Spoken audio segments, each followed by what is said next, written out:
the final semifinal round game here at the state softball tournament in Class 8A. It'll be the Mustangs of Mandarin against the Cougars of Durant. I'm Kel Lineff along with Mike Estes, and we will be broadcasting this game for you tonight. Let's take a look at the starting lineups for the visiting team, the Cougars of Durant at 22-4. Leading off will be the right fielder, Jordan Lefebvre. Batting second and playing in left field, Nikki Giovenco. Kelly Tidwell is the designated player, hitting in the number 3 spot. Kennedy Dean will hit fourth and play third base. Batting fifth will be the catcher, Alyssa Colding. Batting sixth will be the pitcher, Paige Davis. Batting in the number 7 spot, the center fielder, Shannon Bell. Batting eighth will be the first baseman, Brooke Freeman. Peyton Lewis will be the second baseman, batting in the number 9 spot. And the non-hitting shortstop, the flex player, is Olivia Cuellar. The Mustangs defensively will look like this. You have Kelly Taylor in left field, Morgan Taylor in center field, Abby Millette, the right fielder. The infield third to first is Deja Jones, Sarah Kane, Natalie Cleghorn, and Sierra Sykes. The catcher is Carrie Broadwick. On the mound, in the circle, Kayla Donker. Donker is 12-3. They actually rotate Donker and Jones as pitchers. Donker has a 1.95 earned run average, 104 innings, has struck out 93 and walked 24. Well, from East Lake, Coach Estes, you got 2 pitchers, and it's pretty good when you can have 2 good ones and rotate them. Yeah, and that gives you a place to go if you have any trouble in an inning or in the game. Well, we're ready to go for the top half of the first inning. Jordan Lefebvre, Nikki Giovenco, and Kelly Tidwell. Class 8A semifinal here from the National Training Center in Clermont. There's the pitch, and that one's going to be outside, and we're underway. Well, we never did see the sun today. It's turned a little cooler for our standards, I guess, around here. Yes, sir. It's a little chilly. Lefebvre hitting .448, 1 home run, 11 runs batted in. There's a strike called, and it's now 1-1. What a busy day. I did the noon game with you, and you've been here ever since. Yeah, this will be my 4th game today, but totally enjoying it. We have a couple of scores to report and results to report in Class 4A. Here's the delivery, and she will take that one outside. The 4A championship will be between Florida High and Gulliver Prep. Those two were winners this afternoon. The winner here is going to advance to the 8A championship against Miami Palmetto. Well, that was an exciting game that we did earlier. There's one down low. Umpires right from around the corner, right from the Orlando Association. But East County has an association, or East Metro area for umpires. How's that work? Yeah, they typically they put together an association. They have a president, they have a board, and they do their own evaluating and stuff like that. From what I understand, each association or each county, as the next pitch is flat foul, is asked to rate their umpiring crews, and I guess the Florida High School Athletic Association then picks which crews they want, and it's usually the recommended crews, the best and the second best, so you get some good umpiring around here. Right, yeah, they have we see evaluators at our games quite often. You'll know that they're umpires, but they're senior umpires who have been around, and they'll evaluate their games. 3-2, struck her out. Lefebvre called out on strikes. 1 gone in the first, and here comes Nikki Giovenco. Giovenco hitting .383, no home runs and 4 driven in. Now you talk about evaluators. I mean, the FHSAA sends people out to evaluate them, or what? No, like in our area, it's from their own umpires association locally. Here's the delivery. And when you're looking at umpires, and I know coaches and umpires usually are like oil and water, but when you look at umpire, what are they looking for? Are they looking for positioning, or how do they evaluate them? What do they evaluate them on? Yeah, how they handle certain calls. And positioning is key. Consistency, balls and strikes, stuff like that. Just how they handle the game and how comfortable they are. They called an illegal pitch. Yeah, that's 2 in a row. And now they're informing the coach. Is there a limit? I mean, what do they do after they reach so many illegal pitches? It's up to the coach at that point. They'll have to, if she can't fix it, he'll probably have to make a change. And of course, I'm going to ask you now, what constitutes an illegal pitch? Well, I'm not sure what he's seeing out there unless she's, from looking at the dirt being mixed up out there in front of the rubber, she may be outside that 24-inch pitching lane. If she's landing outside that, that could be what he's calling. So you can't step on the white circle at all? Well, no, and what I mean is on the width of the rubber is imaginary lines towards home plate. There's like a lane, a pitching lane there that they actually use chalk in college. There's a pitch upstairs. So if you're used to striding on your pitch a certain way and all of a sudden you're getting called as an illegal pitch, that's really going to throw you off. Right, yeah, it takes some adjustment. And typically the kids who throw screwballs. Here's the pitch slapped toward third and bobbled by the third baseman, Deja Jones, for an error. Giovenco going the opposite way. One hopper that Jones could not handle. And that brings us to Kelly Tidwell, designated player, hitting .324, 3 home runs, 9 runs driven in. Not as strong a wind. I mean, earlier today, we were looking at any ball hit high and hard that could travel, and we saw some go over the left fielders' heads, but it doesn't look that strong right now. No, it's actually, I think it's really slowed up. But back to the illegal pitch also, she could have maybe brought her hands together, and once you have them together, you got to throw the pitch. She could have broke her hands. She can only come together like she is right now at the moment, and then she's got to deliver the pitch. So when she brings it down and the hands come apart, you have to pitch. You can't bring them back together again. Correct, yeah, so then that would constitute an illegal pitch. He called it another illegal pitch, and the runner advances there. Well, that wasn't the case there because she had her hands in the right position. Yeah, so it's got to be her footing. Now the catcher, Carrie Brodwick's going out, and so is Coach Natalia Gonzalez. I'm not sure, did the plate umpire call that illegal pitch, or was it a third base umpire? Well, I'm not sure. I know he called the first, the home plate called the first two. They're going to switch pitchers. Yep, they're going to make a change. That's going to bring in, well, Deja Jones will be the new pitcher. We were talking about her. Kendall Reed then will go to third base. And I believe those are the only two changes made.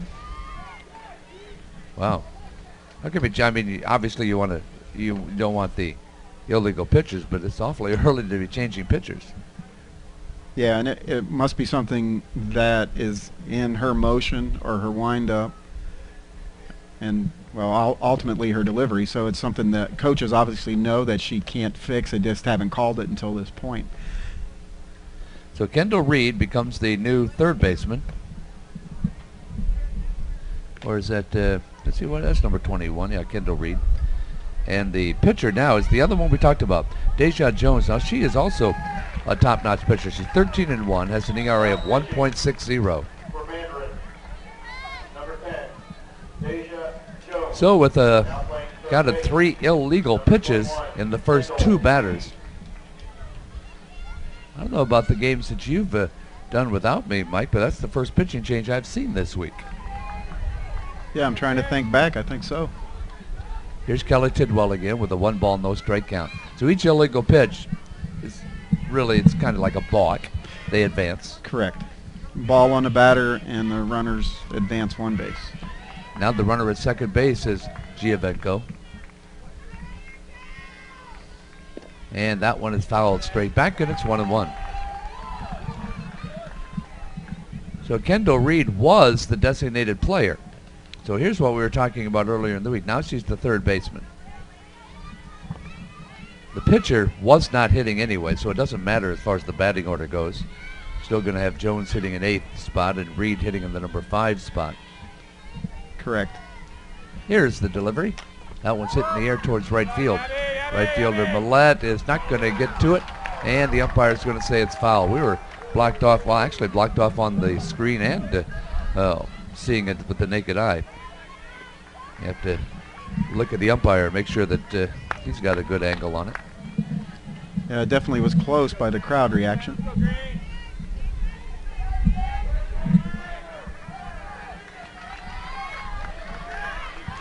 Here's the 1-2. There's a swing and a miss. So down on strikes goes Tidwell. So each pitcher has struck out one so far. And here's Kennedy Dean, 279 hitter, 3 home runs, 13 driven in. Runner still at second base, that is Giovenko. There with a error on the third baseman and an illegal pitch got it to second. And the delivery is high, ball 1. Oh, it's a strike call. Oh, have another high ball umpire here. High ball calling umpire. Yeah, that's where he likes to see it, evidently. Here's the 0-1 delivery from Deja Jones. And that's a strike call. We were talking earlier before we went on the air about Carrie Broderick, the catcher. She the one that's like 6'1"? I think it's, yes, she could be 6'1", and I think Reed at third is 6'2". Wow. Here's the 0-2 delivery. That's going to be outside. Carrie Broderick thought she'd get the umpire to change his mind by popping up and going to ready to fire that ball back and go into the dugout. But said, no, young lady, let's go back for one more pitch. You have anybody on your volleyball team that tall? 6'2", 6'1"? Yeah, I got a couple of kids, 6'1".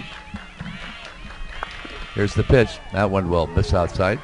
Very slow in framing that pitch. And the count goes 2-2. There's a kid that played at Riverview High School this year. She was 6'5". Oh, my goodness. Did she jump? Not much. Okay. 2-2, the delivery. That is upstairs, and it's 3-2. Well, Jones was looking pretty good there. Struck out Tidwell in relief.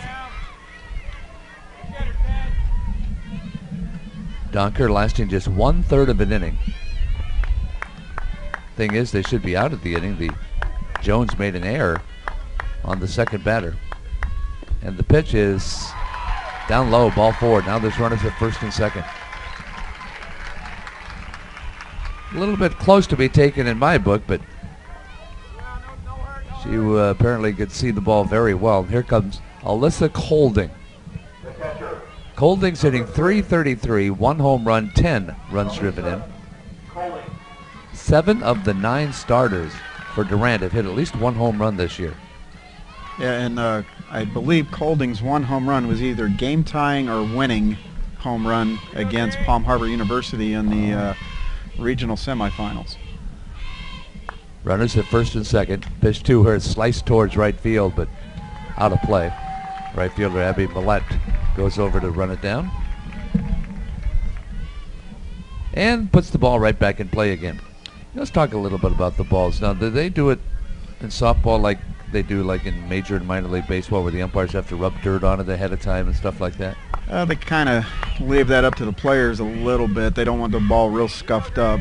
They don't want it slick either, so they put a little bit of dirt on it, but nothing like what in Major League Baseball does. What can you do? Is it an advantage for a pitcher to have a slick ball? Some pitchers like the slick ball, and some pitchers like the ball to be a little tacky. And these Dudley Thunderballs that they use, they typically are a little tacky. And some of the pitchers don't like that. Here's the 1-1 pitch. Deja Jones will miss high and away, and the count goes to 2-1. So I know in baseball, you know, if you want to use, you put little cuts in the ball. You try and get a ball that's got a little cut in it because you can make it move a little more. I suppose that's the case here too. Yep, same thing, and you have more of a surface area to accomplish that. Here's the 2-1. Hit in the air towards right field. Second baseman going back and can't make the diving catch. 1 run's in, and that's as far as they're going to go. Runner's going to try and draw the throw at second base, but catcher Broadwood's not going to have anything to do with that. Nice diving attempt by the second baseman, Natalie Cleghorn, which just could not reach it. There's runners at second and third with 2 outs. Again, Coach, there's a first inning run. We've seen so many of them this week. Yeah, I think the last game I did with Mike was the first game that I commented on that we did not have a first inning run. Yeah, you only had 1 run altogether. Yeah. That was, what, 5th inning or so? Yeah. And here comes Paige Davis. They have a courtesy run at first before we go any further. Melissa Mertley. She will run at second base for the catcher. 2 runners in scoring position. You may have noticed on the screen when Holding tried to draw the play to second base. It's obviously a set play by the offense. Strike called. Trying to get the catcher to commit, and as soon as the catcher does commit, the runner takes off from third base. Didn't work this time. They just let her go. Yeah, she did a good job of just holding onto the ball and making sure the runner on third did not even think about moving. There's a line drive, actually one hopper. Second baseman Cleghorn has it over to Sykes at first. Well, they kept the damage to a minimum. Just 1 run on 1 hit. There was 1 error and 2 runners left on base. We'll head now to the bottom of the first inning for Mandarin. Let's take a look at their starting lineup. Mandarin will be led by the center fielder Morgan Taylor. Sarah Kane will bat second and play short. The right fielder Abby Millette is the number 3 hitter in the lineup. Then comes catcher Carrie Broderick. Batting in the number 5 spot will be the third baseman she's third baseman now, Kendall Reed, listed as the designated player on the screen, but she has since moved to third base. The first baseman Sierra Sykes is going to bat in the number 6 spot. Natalie Cleghorn bats 7th and plays second base. Deja Jones is now the pitcher after the problem they had with their starting pitcher, Donker. Deja Jones will bat 8th. Batting 9th will be the left fielder, Kelly Taylor. Defensively for the Durant Cougars as they take to the field, it'll be Nikki Giovenco in left field, Shannon Bell in center, Jordan Lefebvre in right. The infield third to first will have Kennedy Dean, Olivia Cuellar, Peyton Lewis, and Brooke Freeman. The catcher is Alyssa Colding, and doing the pitching is Paige Davis. Davis has an earned run average of 2.47 this year with 167 innings pitched. She's 20-4 for a team that's 22-4, and has struck out 83 and walked 34. So with the earned run average, usually you get one above 2, and I'm just going to guess and see if I'm right. She lets them hit the ball and makes her defense play, and sometimes those hits fall in, and that's why you give up 2.5 runs a game. Yeah, and again, situation where you're pitching to contact and you have a good defense, just like you said. And every now and then you get a couple blue pits, you get a couple of other things that don't go your way. Yeah. But the day's almost over, but it's still Mother's Day. And I know at church they had all the mothers stand up. It was really nice. Gave them all a flower and stuff like that. And a lot of mothers here were really applauding themselves at the announcement about Happy Mother's Day. So anyone in particular you want to talk about? Well, I'm sure my wife Linda at home, I'm not sure she's listening to this game, but she might be, and if she is, like I said in the previous game, she raised 3 children, my 2 daughters and me. Here's the ball hit to center field. Bell comes in, and the left-hander makes the catch, and I bet you were the toughest of the 3. Or at least the one that gave her the most problems. Yeah, I might, not necessarily high maintenance, but you got to keep track of me. Here comes Sarah Kane hitting .314, no home runs, 10 runs batted in. So your wife and the mother of your children, is she a big sports fan? Yeah, she pretty much had no choice. She's gone to a lot of games over the years, huh? Yeah, her dad was a college football player at the University of Miami, so she kind of grew up being nothing but sports. So is she from Miami? Yeah, born and raised there, and moved to the St. Petersburg area as a senior in high school. Palmetto High School in Miami, like we saw earlier? No, she went to Miami Southridge. Alrighty, then they had to move. Yeah. 1 ball, 1 strike. Ace is wild out there on the scoreboard. 1 ball, 1 strike, 1 out, batter number 1. Grounder, 1 hop to the shortstop, Cuellar over to first base in time to retire Sarah Kane. Showing my age again, I was down talking to Coach Matt Carter and asked him if Olivia Cuellar was in relation to Mike Cuellar, former 20-game winner for the Orioles. No relation. Abby Millette, the right fielder, hitting .376, 2 home runs, 27 runs batted in. Right-handed batter to face Paige Davis. That one will be a little outside. Davis hasn't been called for any illegal pitches yet. Unlike Kayla Donker, boy, she lasted 2 batters. Finally, Coach Natalia Gonzalez said, We just can't have this continuing. There's one hit in the air. And it's going to be in the screen. Wind has picked up, so you're going to have to watch. It's blowing out towards the left side of the field, so a ball that's hit almost straight up, even if you think it's going to go out. If you're the catcher, if you're Colding, you better run over to the screen. Yeah, it could push it back to you a little bit. Always windy. It's been here windy. It's been windy 7 days in a row now. Here's the delivery outside and high, and it's 2-1. Of course, down where the people are sitting, I don't think it's as windy, but we're up here, we're on the top of everything. Yeah, I think on the field they're probably still, they can probably feel it a little bit. I know in the bleachers last night I was sitting in the crowd and it wasn't as, nearly as bad as what it was up here. Here's one that is hit towards second. Lewis has it over to first base. Well, that's the kind of first inning you're looking for if you're Coach Carter. No runs on no hits, no errors, and nobody left on base. We'll head now to the top half of inning number 2, where it'll be 7, 8, and 9. Bell, Freeman, and Lewis to face Deja Jones. Coach, let's talk a little bit about a mental mindset. You have a Kayla Donker who was throwing the illegal pitches. It got into her head. She was taken out after 2 batters. If they need to bring her in, what do you do in the interim to get her mind back? We see on the screen here they've got her down in the bullpen working on it. So it's obviously with her footwork, or watching her pitching coach there. Yeah, she was getting called for not dragging her back foot, so she was basically crow hopping. So you'd see the pitching coach here looking right at her feet. Right, and that's definitely what they're trying to work on right now. So if they do need her, they can get her back in there. And this is something, this is a bad time of year to decide to try to fix that. You begin to wonder why in her first however many games, 19, 18 games that she pitched, why nobody was calling that before. Right. I know it's been a rule that they've really been trying to emphasize the past couple of years. It's one of the rules that comes up every year we have to take a video as a coach. We take a video test every year before the season starts.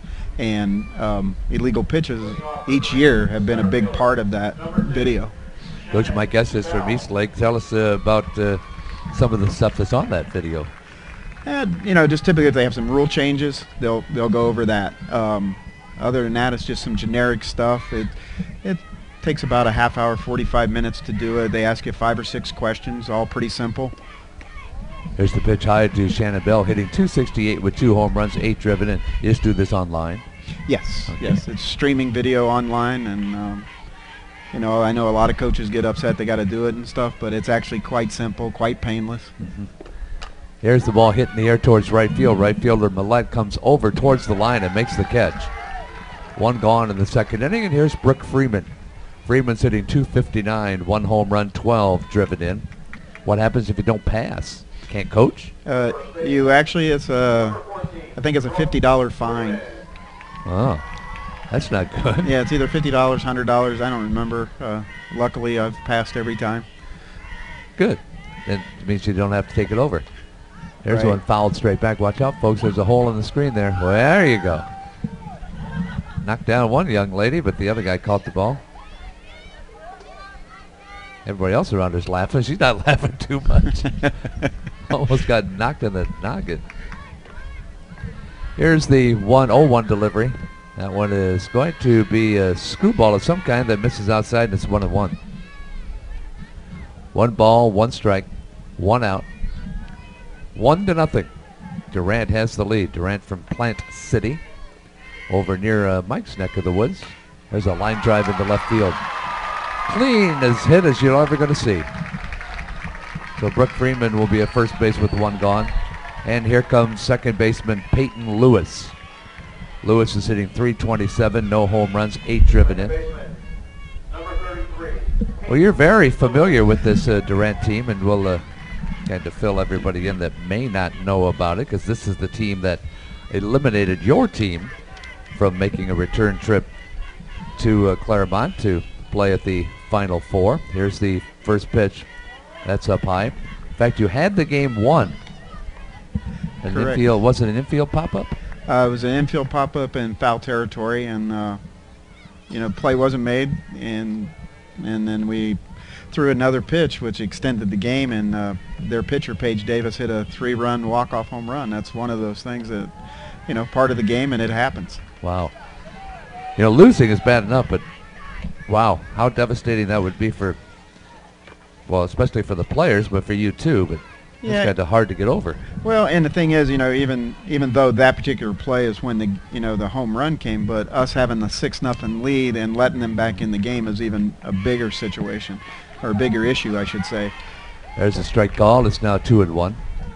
The fact that we didn't score more runs and really just close out the game, that it's a situation where it doesn't really come down to that one play, whether you win or lose. If you look back on it as a coach and on the big picture, it was more to it than that. Here's the pitch, 2-1 delivery, and fouled away, 2-2. So you're saying that Paige Davis hit the walk-off home run. Obviously, you were playing at their place. Yes, yeah, and actually that was her second home run of that game. She had hit a home run earlier.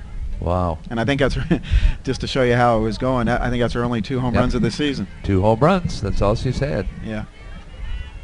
And Durant actually, they had to come back in their district championship game against Alonzo. And they called her out on strikes, 2 gone in the second inning. And then what? Alonzo had an 11-0 lead against Durant. And Durant came back, and they actually got 4 runs. I think it was in the top of the 5th or 4th inning, somewhere in there. And then in the 6th inning scored 11 runs. Oh, my goodness. And took the lead and ended up winning the game. Wow. Here comes Jordan LaFave, 448, 1 home run, 11 driven in. And that pitch will miss outside. I did public, the PA announcing for Winter Park Baseball. And they had a game, I can't remember who they were playing, but it was like tied up 1-1 in the 5th inning. And they scored 10 runs to make it a 10-run rule in the bottom half of the 5th inning. Wow. So you don't see that happen very often. No, we had, last year, we were playing Seminole High School from Pinellas County. We had a 4-0 lead. We went into the top of the 4th, and they tied it at 4. And our kids finally got fired up a little bit, and we scored 10 runs and won the game there. Number 10, Deja Jones, misses a pitch down low, and the count goes to 2-0.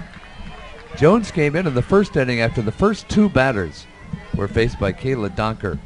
Donker struck out the first batter, then in the air, but in the midst of all of that, there were 3 or 4 illegal pitches called, so she was replaced, and now Jones is on for the next couple innings. There's a walk. Second walk given up by Jones in relief. Runners at first and second, and here comes Nikki Giovenco. She was safe on the third baseman.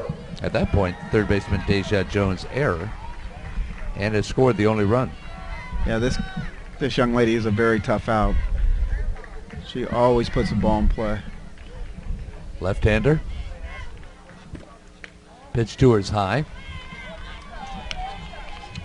You may, well, I don't know if you can notice, you can't notice it on this shot that we have, but every time that the ball gets thrown back to Jones, Cleghorn, the second baseman, comes over to the bag to back up a potentially bad throw. And there is one slapped over everybody's head into center field for a base hit. Runner's going to score. Throw comes back into the infield, and there's runners at the corners, and it's a 2-0 ball game. Yeah, what they did there is, I think Coach Carter put on the hit and run, and it pulled the shortstop out of position a little bit and left the middle of the field open. So with 2 outs, another run has scored. And here comes Kelly Tidwell, the designated player. First batter to face Deja Jones when she came in. She struck out. Making an address over the PA about using flash photography, which is not allowed. Here's the delivery. That one is grounded into left field for a base hit, and another run comes in. RBI for Kelly Tidwell. It is a 3-0 ball game. She didn't waste any time jumping on that first pitch. Yeah, and that's one of the things I've actually been talking about the last couple of games is some of these kids are taking too many pitches and get behind in the count and putting themselves in the hole, and I think they should be swinging. First pitch, best pitch is one of the things you know I'll say a lot as a coach. Here's Kennedy Dean. She'll take a strike. So let's delve into this count on the batter. They say 2-1, 3-1 is a batter's count. Why is that? Because the pitcher is in deep trouble? Yeah, they're trying to throw a strike, and here's one that's popped up, and the shortstop has it. We'll elaborate on that between innings. 2 runs in the inning, and they come in on 3 base hits. There were no errors, and 2 runners left on base. We're heading to the bottom of the second inning. It's 3-0 Durant, and it'll be numbers 4, 5, and 6, Broderick, Reed, and Sykes to face Paige Davis. Well, of course, the slogan or the expression is that there's no better pitch to throw than strike one. So you want to get up 0-1 on a batter, but if you go 1-0, then what's going through a coach's mind or a pitcher's mind? Okay, it's 1-0. What do I have to do now? Yeah, basically, if a pitcher who throws good movement, what they want to do is throw first pitch strike and use their good movement. And the whole idea there is you want to make the batter uncomfortable, not let them get comfortable. And a batter 1-0, 2-0, 3-0, they're more comfortable now. They got room to take a strike. They got room to, look in a certain location. That's one of the things that we try to teach is you're going up with a plan. Every time you go to the plate, you go with a plan, and you have a concept on what you're trying to accomplish. And you're looking for a pitch in a certain spot in your zone that you can drive. And you don't help the pitcher out by chasing out of the zone. Now, as a batter, do you change your stance based on the count? No, not typically. Not typically. You might change your stance a little bit if she's gotten into like a pattern, per se, like she's outside on 2 strikes and she's coming right back inside, 1 and 2. Something like that, you might get off the plate a little bit and get geared up to hit an inside pitch. Okay. Here comes the middle third of the lineup for Mandarin to face Paige Davis. Carrie Broderick is the catcher, hitting at .410. 9 home runs, 34 driven in. A long drink of water. She's 6'1", 6'2". Yes. Misses outside. Yeah, 6'1" according to the stat sheet. Which means she has a big strike zone. Yeah, she has good power too. She's, I think, 9 home runs? 9 home runs this year. Yeah. That's pretty doggone good. It's pretty impressive. Up in the air, you're going to see it sailing here tonight because the wind's picked up again. There's a strike. That's a nice. It looked like a curveball. Yeah, it might even been a little bit off-speed curveball. I know Paige throws a real good drop ball, and I'm pretty sure she throws like a drop curve also, which makes it a little bit off-speed. Both pitchers are underclassmen. As Paige Davis delivers, there's another off-speed pitch, and it's now 1-2. So do you play Durant during the regular season? They're fairly close. We would only see him in a tournament. I mean, we could try to schedule him, but it's really tough sometimes with some of our schedules are pre-made, half of them anyway, and with our districts being different, it's kind of tough. Okay. Here's the pitch, and that one just misses outside, and it's 1-2. Kelly Neff along with Mike Estes, the head coach at East Lake in Hillsborough County, Pinellas County. Yeah, we're both, Pinellas. Yeah, we're Pinellas, and they're Hillsborough. Okay. Durant's Hillsborough. Here comes the 2-2 offering. That's high, ball 3. Well, Davis got him 1-2-3 in the first inning on 1 ball hit in the air and 2 ground balls. A lot of people wearing pink in the stands in commemoration of Mother's Day today. Here's the 3-2 pitch. Popped up, out of play. Between games, went and watched the Rays beat Baltimore 9-8, and some of those Oriole players, they actually used pink bats. The bats were like dyed from top to bottom. Pulled those out on Cancer Awareness Day too, and they were wearing, some were wearing pink shoes. So you see these girls wearing pink in their headwear, ribbons. Here's the 3-2, and that is lined right to the third baseman, Kennedy Dean. 4 up, 4 down for Paige Davis, and here comes Kendall Reed. Reed hitting .422. She has 8 home runs and 38 RBI. There you go. She's the other one this one's 6'2". She evidently hits with a lot of leverage. When you're that tall, it's pretty much all you need, a little bit of leverage. Third baseman, Kennedy Dean, you see on the screen there, directing the defense. Yeah, they're playing her to hit the opposite way. And that's where they're pitching her. 1 ball, no strikes. There's really an art to positioning your outfield, isn't there?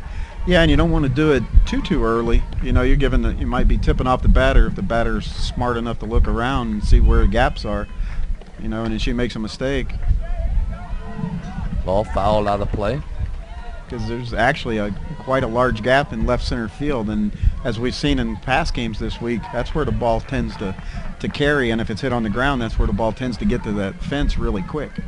Yeah, it's 1-1. Even in today's noon game, I didn't see the other two. We saw a lot of balls go past the left fielder because the wind just took it. There's the pitch outside. That's now 2-1. You can see in the stands on the screen, there's people wearing pink all over the place. On Mother's Day 2012. 3-0. That's our score. Durant has the lead. Pitch is grounded towards first. Backing up is Freeman, and she's going to win the race to the bag to retire Reed. 2 gone in the second. Here's Sierra Sykes. Sykes is hitting .412, 3 home runs, 22 driven in. You know, all week we've been seeing these averages, at upwards to 680, 450, 510, but yet you see scores in the books of 2-1, 3-2.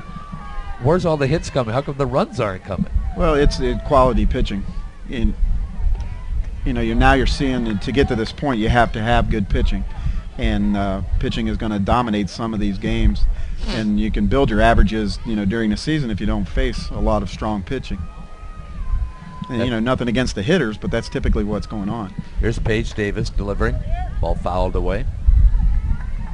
Sykes, the number 6 batter in the lineup, as Davis has retired 5 in a row. Davis has thrown 4 shutouts. The team has 5. Brooke Freeman, who's the first baseman, has the other shutout. She's only pitched 2 games this year, and one of them was a shutout, so they have a backup they can use if they need. 1-1, that's the count. And the other thing, going back to the averages, if they're not familiar with these batters, the batters aren't familiar with the pitchers, so it takes a couple innings, and they may change a little bit there, but that's one reason that the scores are low. There's the pitch, and it's hit in the air towards center field, and hangs up long enough for Shannon Bell to make the catch. Another 1-2-3 inning. No runs on no hits, no errors, nobody left on base. We'll head to the third in this Class 8A semifinal. Numbers 5, 6, and 7. That will be Colding, Davis, and Bell. 3-0 Durant over Mandarin. Kelly Neff along with Mike Estes, talking about some of these teams. Mandarin, who will be out in the field right now on defense. Duval County. School's only been in existence since 1990, one of the newer ones. 3,000 students, not quite as big as Miami Palmetto, but still a pretty good size. That's bigger than yours, 3,000? Yes, a little bit, yeah. Second largest in the county. Duval County, I'm not sure what the largest one is, but as of the last census, they were the second largest school in Duval County. It's hard to believe. Yeah, yes, there's one bigger than that. Yeah. And they have not ever won a state championship. In fact, neither of these teams have ever won a state championship. Mandarin as a school was here, though. That's been some 16 years ago. They were the 6A runner-ups to Tampa Gaither. Oh, wow. Lost 3-0. Here comes the number 5 batter in the lineup, Alyssa Colding, followed by Paige Davis, Shannon Bell, facing Deja Jones. And the pitch will be down low. Gaither still pretty good in softball? Yeah, they had a little bit of a fall off. They graduated, some big-time players that went off to play. They have a set of twins that are playing at UAB now, and with the McGrath twins. Okay. There's one hit towards the shortstop. Up with it is Kane over to first base, and even though the ball was hit pretty sharply, it's going to result in the first out of the inning. And here comes Paige Davis. Do you cringe every time she comes up to the plate? Well, it's kind of a funny story. Her dad is one of the assistant coaches on Durant, Teddy, and she plays travel ball, and Teddy's actually her coach. And I tried to get her to tell her dad that she didn't want to play for him anymore and come to my travel team, and I even talked to him about it. And, so irony is she's the one that hits the game-winning home run against us. Pitch down low. Of course, you can always talk your school board into hiring him as a coach. They moved to town. No, that's I think that's against the rules. Yes, I think so too. 1 ball, no strikes. Paige Davis against Deja Jones. Pitch upstairs. They're going to play her or pitch to her very carefully. When you're already down 3-0, you don't want Davis to smack one over the fence right here. She does have a couple of home runs this year, as Coach Estes was talking, both in the same game against his team. 2-0. And that one's hit the opposite way, and it will be a foul ball. 2-1. Yeah, the one thing that Durant does real well, or at least they did real well against us, is they let the ball get nice and deep in the zone so they can drive it the other way. As with the count, 2 balls and a strike. Here comes the pitch to Deja Jones.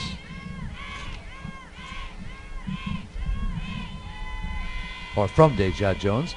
Pitch just misses outside. It's 3 balls and a strike. Jones has given up 2 runs. The starting pitcher, Kayla Donker, gave up the first. An unearned run in the first inning when the error on the third baseman, Jones. There's one grounded towards second. Over to her right to get it is Natalie Cleghorn. 2 gone, and here is Shannon Bell. Bell flew out to right field her first time. Sophomore center fielder. 3 in a row retired now by Jones. Yeah, I see on the sheet she's got 2 home runs. She actually hit a key 3-run homer in that when they were down 11-0 against Alonzo. Here's the pitch hitting the air towards right field. This one's going to be over the head of Abby Millette. She'll go to the fence. Long strides and going into third base with the triple. The 2-out triple is Shannon Bell. Looks like she might be a track runner. She triples to the right field fence with 2 gone here in the 3rd inning. Yeah, you would never know that Shannon has a degenerative knee problem. She has a quad muscle problem, and she actually was playing for me over last summer and had to stop playing because of that. And she missed some of the season this year. Toward the end of the season, she finally got back into the lineup. Wow. Here's the pitch, and that one will be down low. 1 ball, no strikes. Brooke Freeman, who singled and scored in the 2nd inning. Or actually, I'm talking about last season, and then this season she's played, but she still hasn't been 100% until late in the season. Boy, didn't look like she had anything wrong with her there. No, she can fly. Runner at third base. Pitch is swung on and missed, and the count goes to 1-1. The Durant Cougars trying to win the school's first state championship. In fact, this is their first appearance or if they win, it'll be their first appearance in the finals. Finals coming up tomorrow night at 7. There's a swing and a miss to pitch up around the shoulders. And the count's 1-2. Freeman pulled the ball last time, got that single to left field, eventually came around and scored on Giovenco's base hit. Left a couple of runners on base too in that 2nd inning. Just missed outside. Only 2 more games left in the season. You have the Class 4A championship coming up tomorrow between Florida High and Gulliver Prep. And you have the 8A championship with Miami Palmetto against the winner of this one. Yeah, it's hard to believe it. It's almost over already. 2 balls, 2 strikes. There's one lined right back to the pitcher. Holy cow. Watch your head, young lady. Line drive right back to Jones, and the inning is over. No runs on a hit, no errors, and 1 runner left on base. We'll go to the bottom half of the 3rd inning. It'll be 7, 8, and 9. Cleghorn, Jones, and Taylor in there to face Paige Davis. Boy, sometimes you can be fooled on the pitch and you just pluck it somewhere and it falls in. Other times you hit it right on the nose like that and the inning's over. Yeah, that's part of the game. You know, it drives you crazy as a hitter. Of course, reflexes like that, I mean, it's just your self-preservation is all you're thinking about there. Yeah. Well, here comes the Mandarin down to the bottom third of the lineup. You know, we talked about how they hadn't been in the state championship game since 1996. They did reach the Final Four 4 years ago. They lost to Miami Palmetto. Final score there was 5-4, so they've been in the Final Four before. Plant City Durant has been in the Final Four twice. 2002, they lost to Countryside 4-0. And in that very same year, 2008, they lost to Palm Beach Gardens 2-1 in 12 innings. Wow, tough loss. Yeah. Everybody in the States lost to Palm Beach Gardens. I think so. More than once, probably. Here's Natalie Cleghorn hitting .322, no home runs, 19 driven in. Right-handed batter. How long has it been since they've all had to wear those masks at the plate? Pretty much ever since I've, been coaching in high school, so the past 11 years. I think they probably brought it in right around that time, I'm thinking, if I remember correctly. 1 ball, no strikes on Cleghorn. Pitch is grounded too short. Nice play by shortstop Cuellar to retire her at first. And the first 7 batters have been retired by Paige Davis. Brings us to Deja Jones, the pitcher. Jones hitting at .345. 1 home run, 11 driven in. Not sure, is that a national rule? Do you know if everybody has to wear those? I'm not sure. I know they're trying to make standardized rules, for nationally.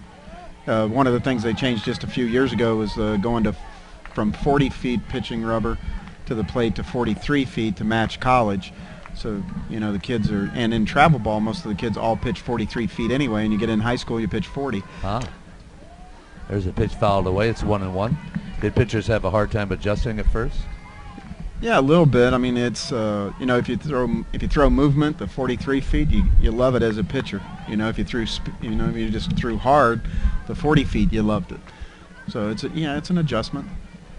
Kind of the equivalent of the opposite of lowering the mound in Major League Baseball some years ago. Here's the 1-1. Swung on and missed. It's 1-2. Yeah, the first year, I think it was Florida and Texas, the first year they were actually thinking about changing, or for the first 2 years, we actually, in Florida and Texas, they did surveys. They gave the coaches surveys to do, and you had to keep stats once you were using pitching from 43 feet. There's one hop back to Davis. Turns, fires to first, and there's 2 gone in the 3rd inning. That brings us to left fielder Kelly Taylor. Yeah, they actually had basically stats. They asked like how many line drives were hit in the infield, how many balls back to the pitcher, how many walks, how many strikeouts, anybody hurt, anybody hit by a pitch. There was a lot of things that we filled out just to feed them information, and that happened throughout the year for like 2 years before they decided to actually put it in place. That ball that was hit by Freeman to end the last inning might have popped to Deja Jones if they'd been 40 feet away. True. She just barely got her glove up to get that one at 43 feet. 0-1 the count now on Kelly Taylor, hitting at .235. No home runs, 6 runs driven in.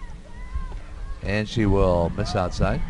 Yeah, actually one of my travel ball players who pitches in high school at Newsom High School in Tampa actually got hit in the face this year, and actually Shannon Bell was the batter, the center fielder here for Durant, and it's actually her best friend who got hit. Just an oddity. There's a strike call on the outside corner. It's 1-2.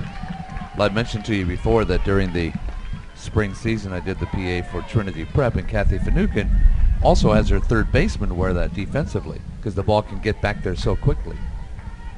And there's a team, I don't know if it was Pinecastle that played or Montford or somebody, they played, the pitcher wore one too because the balls can get, not so much the first baseman, but the pitcher and third baseman, they can come back awfully fast. Well, actually, Bree Chanella is her name, and she actually didn't have a mask on, and Shannon hit the line drive, and it hit her in the left side of the face, gave her a concussion, but she's Wow. okay. Good. 2 balls, 2 strikes. That one's popped up. Second baseman Lewis comes in a step or 2. 9 have been up, 9 have been retired. No runs on no hits, no errors, and nobody left on base. We have ended 3. Durant leads 3-0. 9, 1, and 2. Lewis, Lefebvre, and Giovenco will be set to face Deja Jones. Jones has done a pretty good job. I mean, she gave up some base hits in the second inning. You know, what's that? Let's talk a little bit about her. She wasn't expecting to pitch, and let alone come in so doggone early in the game. So she has to, what kind of a mindset does she has to go through to move from third to pitch? Well, if looks like you said earlier at the start of the broadcast, they split the game, so I'm sure she warmed up. You know, obviously to be ready for the game, I always warm up 2 or 3 pitchers, and you know that would be one of the things that she might have been prepared for, just to know that that situation could happen. I know they're not warming up Donker anymore. She's done warming up down in the bullpen, so I suppose should Jones get into trouble, they could bring her back. Yeah, they could, and that could be a situation, and because she's still, you know, at that point she's still eligible to come back in. You know, mentally, you know, how mentally is she ready to come back in, and would she be able to fix, you know, game situation, will she be able to fix what she was doing wrong? As you can see, that's where she was warming up moments ago, but she's done right now. It is Mandarin against Plant City Durant.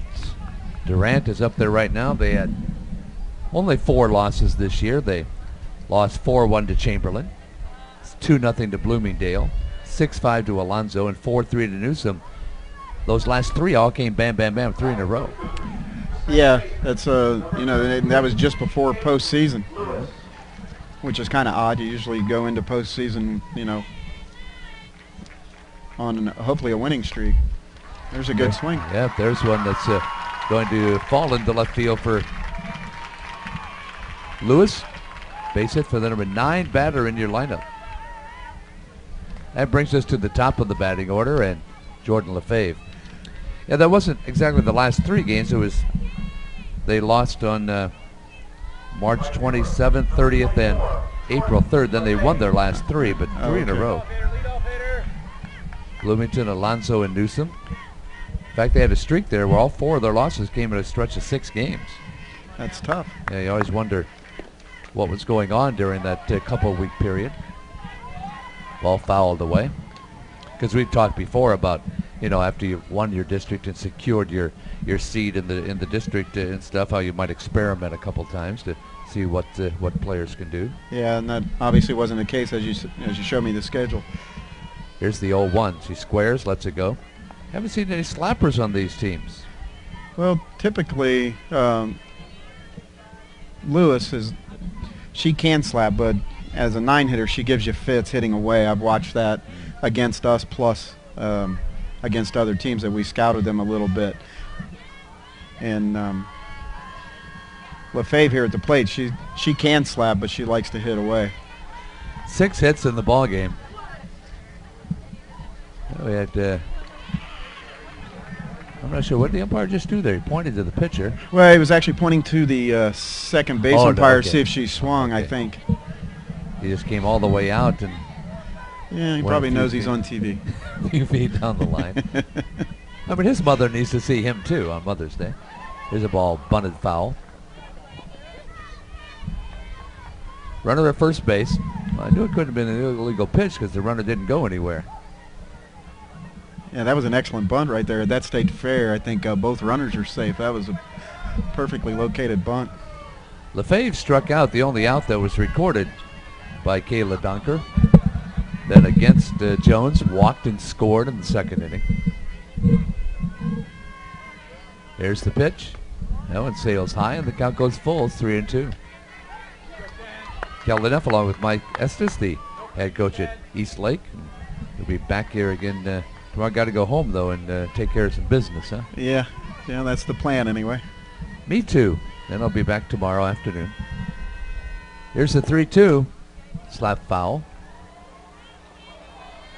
Hey, nice catch down there. Our camera people didn't get it. There's a group of people sitting there in their lawn chairs and sitting on the the bank down there. They made a fine play. Actually, I don't know that they had a choice. Kind of reminds me of going to those Astros and Braves spring training games where people sit, there's a lot of people sit on the grass out there and they scatter after those balls. Pretty good crowd, as you can see. Fairly decent crowd on hand here tonight. Of course, these are 8A schools, the biggest schools in the state. Plant City from Hillsborough County. Mandarin from Duval County. That one is pushed foul down third. Durant Plant City, because there is one high school called Plant City. Correct. You don't want to get them confused. You play both of them. You play them. You probably don't play them, do you? No, not typical. Yeah, there's some fans enjoying the look of that. And now that's the life, isn't it? I'd like to do that for a living every day. No pressure. None at all. Here's the delivery, and that one is fouled away. But yeah, to get back to your question, no, we haven't played Plant City or Durant in the regular season. Now we played, of course, Durant this year postseason. We haven't seen Plant City. We would have seen Plant City last year, and they lost they lost to somebody before they got to us, or year before last. I'm sorry. There's people sitting down beyond the right field fence. We were just talking the other day on one of our broadcasts how people usually don't sit out there, but they are tonight. Here's the 3-2. And down to first base on the base on balls travels Jordan Lefebvre, and all of a sudden Deja Jones is in trouble. Runners at first and second and nobody out. Yeah, in relief, that is her third walk. Well, now they're going to make a change as Coach Natalia Gonzalez goes out to compare lineup cards, and they're going to bring the pitcher back in, Kayla Dunker. All right, Coach, let's talk. We kind of alluded to it, the mentality part of it, the mental part of it. What do you think is going through her head right now? Well, I got to think she's got to have that whole first inning in the back of her head, and I think it might be a little tough for her to adjust here. We'll see. They'll probably move Jones back to third, which will move Kendall Reed to the designated player spot again. I'm not sure if they can do that. I have to think about this for a minute, because once you take your flex out of the game, I think Jones has to leave. Oh, really? That's a 345 hit. No, maybe you're right. They kept it as a flex, so she's okay. They could have announced taking her out, and what they did was they made sure they left. The pitcher was the flex player. Does that make a difference? No. They kept Donker in the flex position and said they didn't want to drop her. Ah. So you have to make that clear to the umpire at first. Huh? Yeah, if they had put her into hit or something like that, that would have taken care of that. So if you're keeping score at home, Reed is back to being the designated player. Is that correct? She'll still bat. She was playing third. She'll still bat. Yes. And the pitcher, Jones, goes to third. Boy, there are a lot of rules you have to keep up with. Yeah, Man. Sometimes my lineup card looks like a tax return. Looks like spring training in the New York Mets or somebody. So Donker comes back in. Now Donker, to explain, if you're late, you probably don't know this, she faced the first batter in the first inning and got called for a couple of illegal pitches, but still struck out Jordan Lefebvre. Then Giovenco got on an air on the third baseman and a couple of more. Now, I guess they had 3 illegal pitches with the first batter. Then an illegal pitch sent the runner down to second, and Coach Gonzalez said there's enough of that. And they switched pitchers, but now they're switching right back again. Now, if they take her out again, even though she's the flex player, is she done? No, because she's still basically in the lineup at this point. Yeah, she hasn't left the lineup per se. All right, here comes Giovenco. Giovenco, the left-handed hitting senior left fielder. And that one will miss, and it's 1-0. She was the one safe on the Jones air and scored in the first inning, then singled in a run in the second. So she's been responsible in one way or another for 2/3 of those runs up on the board. Yeah, it's a tough part of the order for Mandarin to face right here. Here's the pitch down low. 2 balls, no strikes. Not a superstitious bone in this girl's body. Where's number 13?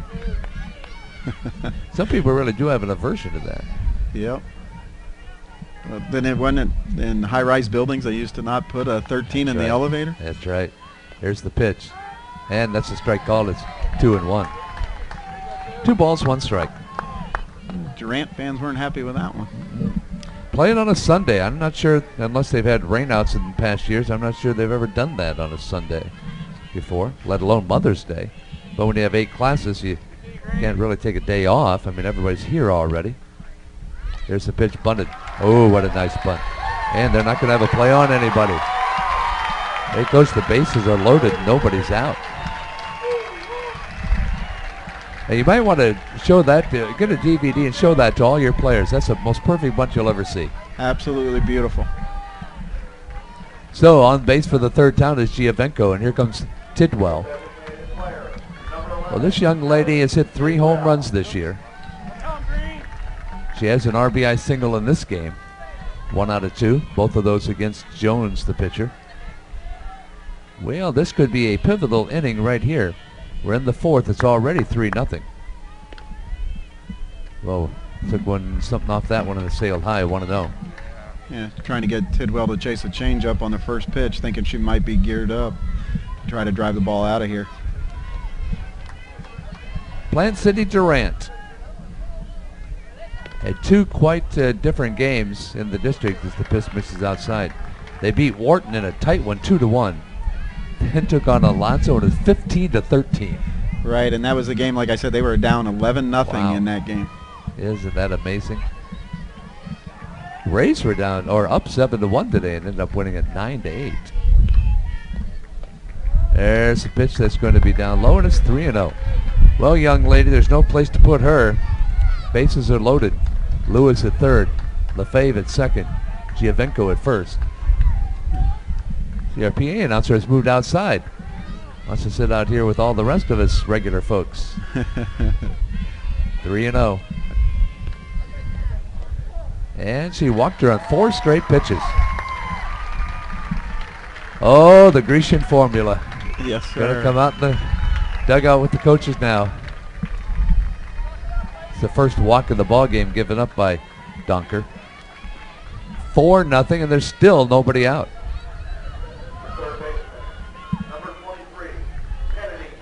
Who was that? Major League manager Miller Huggins, I think it was, the old-time Yankee, was in the hospital. I'm not sure what he was dying of, but he was seriously ill. Here's the pitch outside. And one of his players came to visit and says, Skipper, what's killing you? And he said, oh, those bases on balls.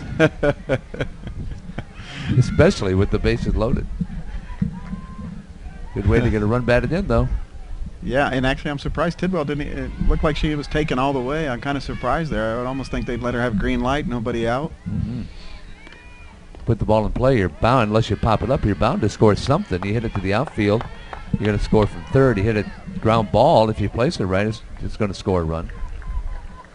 Now they're 2-0 on Kennedy Dean. Now is when your batter swings and you kind of take away their scholarship because they've thrown 6 straight pitches out of the strike zone. So you're not going to. Coach is telling her something right now. No, actually he's talking to the on-deck batter. 4-0. Durant has the lead. And I got to believe her working on changing her delivery is affecting her. As, talking about Donker. Here comes Plant City. On the attack. Here's the 2-0, and it's line but foul. Wow, she got all of that one. Plant City, Durant. They've only been at school since 1995, so shortly after you got to East Lake, they opened up. Yeah. They have one of the top bands in the country, they say, and in the state of Florida. In fact, they were ranked 10th in their class a couple years ago. It's pretty good. Yeah, 10th best band. There's a line drive. Shortstop has it. She had to reach out for that one and slapped it softly to Sarah Kane. 1 gone, but the bases are still loaded for Alyssa Colding. Colding had an RBI single her first time up. 1 out of 2. Yeah, now she had a big home run against Palm Harbor. I don't know if I mentioned that already. She either hit the game-tying or game-winning home run against Palm Harbor in the regional semifinals. That's the only home run she's hit this year. Yeah, and it might have been her only home run ever. Oh, really? Yeah, there was one of the kids that did that. It was either her or LaFave. One of them hit the tying home run, and the other one had hit the game-winning home run. Wow. Yeah, those are the only 2 home runs those 2 young ladies have hit this year. 0-1 the count. Using 3 umpires during postseason play. At least they do in the regionals and state. Do they do that in the districts too? That's about the only time they do it in regular season. You rarely see it. You might see it once in a while, but as soon as districts start, you get 3 umpires. Ball fouled away. Count goes to 0-2. And of course, I always joke at the plate meeting, now we have somebody else I get to yell at. No balls, 2 strikes. 2 strikes now, 2 strikes. 1 gone, bases are still loaded. Go now, let's go Green, come home. A walk to Tidwell forced in a run. And it's made it 4-0 in favor of Durant. There's one slapped towards second. They're going to go home, and they get the force out at home. Nice decision by Clearmont. You got to field it cleanly, otherwise that runner's going to beat you.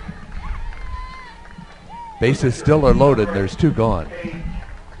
Yeah, I thought she may have stayed back too much on that ball. I felt like maybe she should have charged it, but she knew how much time she had. Well, here comes Paige Davis. A couple of ground outs, and she's going to meet with the coach. And I think we're going to have a courtesy runner, which will probably be Melissa Mertley again. Mertley, the runner at first. Talking earlier today about some alumni. Remember that list from Miami Palmetto that was as long as your arm? Yes, sir. They don't have that many at Plant City Durant because the school's only been there for about 17 years. But Brooke Bennett, Olympic gold medalist, swimmer. Yeah, she's a color commentator every now and then, and special commentator for Bright House Sports now. Boy, American swimmers just seem to dominate lately, men and women. And Ryan Rayburn, outfielder for the Detroit Tigers, graduate of Durant High School. Here's the first pitch, and that one's going to be down low. They fire it down to third base, but Giovenco is back safely. Only 1 run is in now. If Donker can retire Paige Davis here, that keep the damage to a minimum, make it still a 4-0 game because the bases have been loaded since Moses was a baby. They've been out there the entire inning. Here's the 1-0. That's going to be a strike. It's 1-1. You like that one, huh? Yeah, I hadn't heard that one. 1 ball, 1 strike. It's hard to catch me off guard like that. Well, I liked your one about the other day when you talked about the coach being more nervous than a pot of coffee. Yeah. I thought that was pretty good. Yeah, he's pacing around out there. Here's the 1-1. Let up pitch. All right, up the middle for a base hit. She reached out and slapped that puppy all the way to center field. 2 runs come in to score. Runners at first and second, and it is a 6-0 ball game. Wow. She really had to work for that one, didn't she? Yes, sir. It was a good at bat. A 2-run single by Paige Davis. And it is now 6-0 in favor of Durant.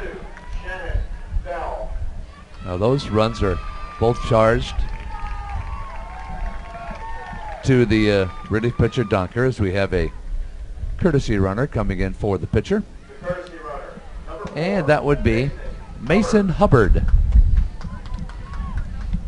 Mason Hubbard will run at first base. Paige Davis will get an opportunity to rest. So Giovenco and Tidwell both scored. To go with the 1 run they scored in the first, the 2 runs they scored in the second. It's a 6-0 ball game. Donker delivers, and it's a chopper. Shortstop going to third from the fourth. So that's a good thing. There was runners at first and second because she didn't have a play anywhere else. So Yeah. Colding is gone. Mertley is gone. And after sending 8 batters to the plate, Durant is finally done, but it's a big inning for him. 3 runs on 3 hits. There were no errors and 2 runners left on base. As we go to the bottom half of the 4th inning, it's 1, 2, and 3 with Taylor, Kane, and Millette. Paige Davis, if she didn't have enough breathing room before, Coach, I think she's got a little more now. Yeah, and the one thing I've noticed with Paige as the game goes on, she had some couple first 2 innings against us. She had a little bit. You could tell she was a little bit nervous. We scored 6 runs, and then she settled down. And then and we let her. You know, that was one of the things, we let her settle down, and that's what Mandarin has to do right here, is try to put some pressure on their defense and don't let her really settle in and keep throwing, you know, just really good curveballs, really good changeups. It's what she did against us and kept us off balance once she got settled in, and they were able to get it, you know, back in the game and ultimately beat us. Well, we talked about the other notable alumni from Plant City Durant. How about Mandarin? Fred Wary, cornerback, 6 seasons in the NFL, University of Florida All-American. He's now a defensive back coach, not at Florida, but he's a defensive back coach in college. Jeff Chandler, NFL place kicker. He was a UF guy, so he obviously had some pretty good football teams in the past. Let's see what their softball team can do here against Paige Davis, who whipped really through the lineup quickly. Retired the first 9 batters to face her. Taylor is a senior center fielder for Coach Natalia Gonzalez, and she hits that one in the air. Second baseman Peyton Lewis is under it, and there's 1 gone in the 4th inning. Here comes Sarah Kane. The shortstop, number 1, Sarah. Kane, the shortstop, a senior, grounded 2 short her first time up. Well, that wind just never lets up around here, does it? I was just getting ready to say the same thing. It just picked back up, and it's really gusting now. Where's your long sleeve shirt? You were going to go buy one. It's a little chilly up here. Yeah, let's not talk about that. It was actually out of sight, out of mind. Oh, now you're shivering. He's shivering, folks. He's actually turning blue. Yeah, I feel like I just sat on a block of ice. 0-1 the count. There's the flag. You can see it. Not quite straight out, but pretty doggone close. Yeah, the wind's blowing in the exact same direction it has all week. The umpires wear kind of more loose fitting pants than the players do, so you can sometimes see on the umpires the pants are fluttering in the breeze. Players are a little more tight than that. You can't see that. Yeah, every now and then you might pick up a loose jersey on one of the kids, you know, blowing, but yeah, you're correct. Well, the count goes to 1 ball, 2 strikes. Sarah Kane way outside, and it's 2-2. Mandarin lost 5 games this season. Lost to Orange Park 4-3. Lost to Sandalwood 5-3. Lost to Flagler Palm Coast 5-3. Ponte Vedra 5-4. And Atlantic Coast 5-4. They've been in every game. There's one right up the middle. There is the first base runner of the ball game. Single up the middle for Sarah Kane. Now their fans have something to cheer about. After retiring 10 in a row, Paige Davis gives up a single up the middle. They still got a lot of work to do, though, down 6-0. Here comes Abby Millette. So except for 7 runs over the course of an entire season, this Mandarin team could be undefeated. They can get blown out of any game this year. That one will miss outside. 1 ball, no strikes to the junior right fielder, Abby Millette. Grounded to second, her first time up. First runner of the game is Kane at first base. But Paige Davis, enough of a veteran not to let that affect her. There's a throw down to first, and diving back in is Kane. 1 out. Bottom of the 4th inning. This is the 8A semifinal. Now the final is tomorrow night at 7:05. Then the tournament comes to a conclusion. And then the Florida High School Athletic Association packs everything and everybody up, and they go to Port St. Lucie for 7 days. Because you have the state baseball tournament coming up. The home of the New York Mets, Port St. Lucie. And of course, when you have a situation there where you have a minor league team, they now have to go on the road for 7 days so you can play the high school tournament there. Yeah, plus the tournament starts in like the middle of the week, right? Thursday? Yep, Wednesday. No, it is Thursday. Yeah, you're right. Thursday through Thursday. Here's one popped up. Shortstop has it. They have an 8-day tournament as well, crowning 8 champions for the first time. And here comes Carrie Broderick. Broderick, a senior catcher. Hit one right on the nose to Kennedy Dean at third base, her first time up. And of course the FHSAA network is going to be there to broadcast all the semifinals and the finals as well. I got some bad news for you, Kelly. I won't be there. You know, I have bad news for you because I won't be there either. That's a Marty and Mike, right? Yes, they have the whole thing. 12-24 games. Those guys will be down there. But I understand the facility is just fantastic, and it's a nice venue. Port St. Lucie, I've never been there, so I'm not sure if it's right on the coast or not. You ever been there? I haven't been to that particular stadium, but I've been to St. Lucie and that area, but I haven't been to that particular stadium. There you see the pitcher, Paige Davis, apparently not letting that one-out single affect her. Well, Calding did a smart thing, and she called a timeout there when Paige threw 2-0 to the very next batter. She called a quick timeout when settled her down, and they retired that batter. That was actually a pretty smart thing. I don't know if that was called from the bench or if she did it on her own. Calding a junior, Davis a junior, probably have been pitcher and catcher together for umpteen years. You're actually correct. They had played on the same travel ball team for years until last year, and the catcher switched to another team. Really? Yeah. Why do you think they'd stay together?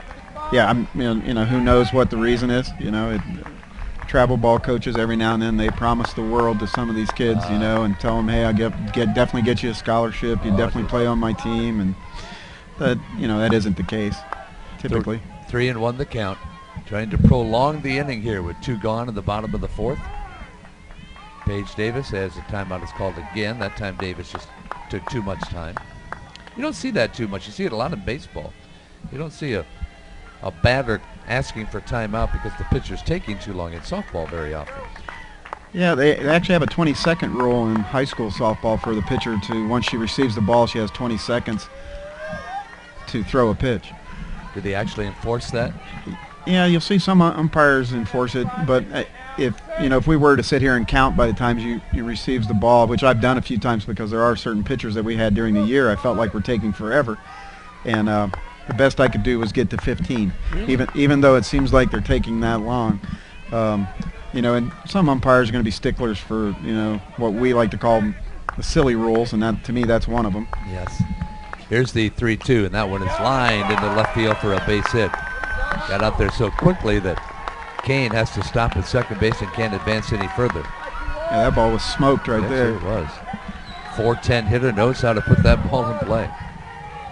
Well, let's see if we have a courtesy runner for her being the catcher. Looks like they're working on it. Yep, they are.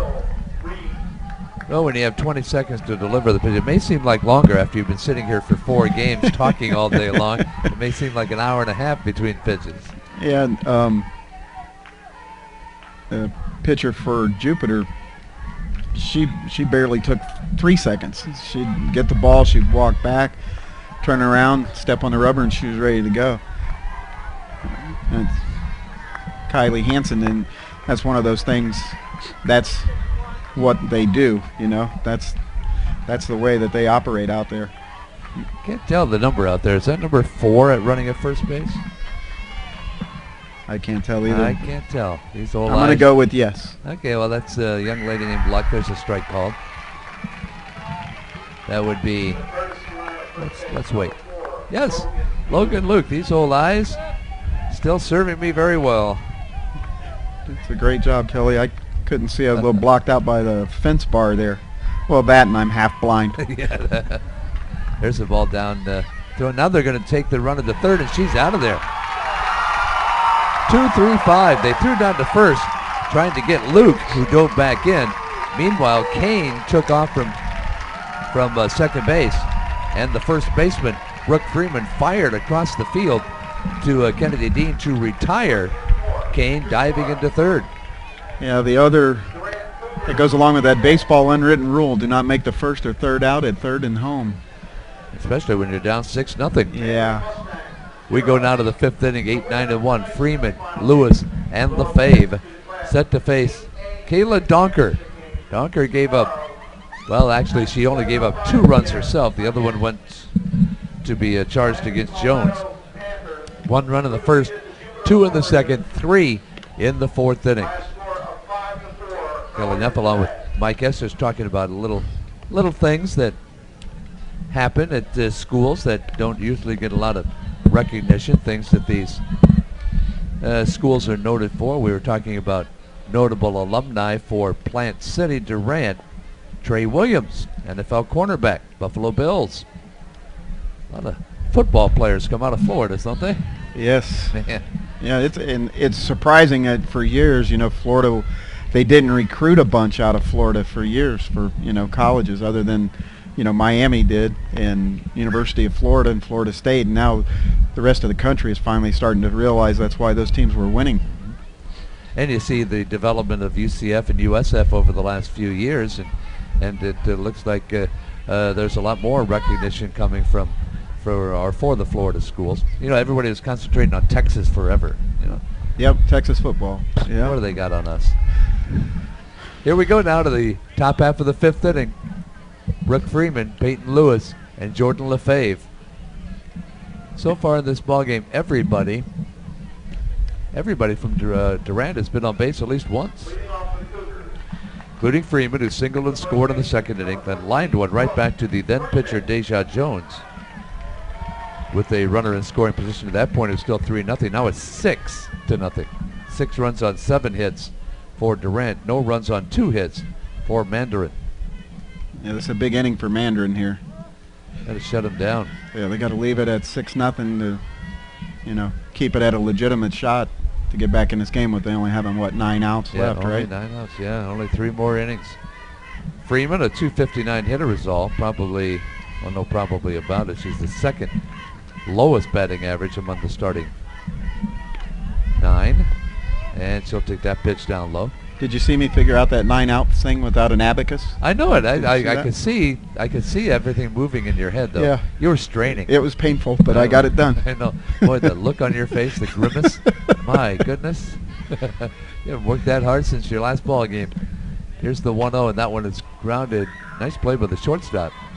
Over to first base, Kane makes the play. Or I could say Kane was able to make the play. That's good. That's good. And you were waiting for that one, weren't you? Yeah, that's nice work right there. The shortstop retires Freeman, and here comes Peyton Lewis. Singled and scored in the 4th inning. 1 out of 2. Plant City.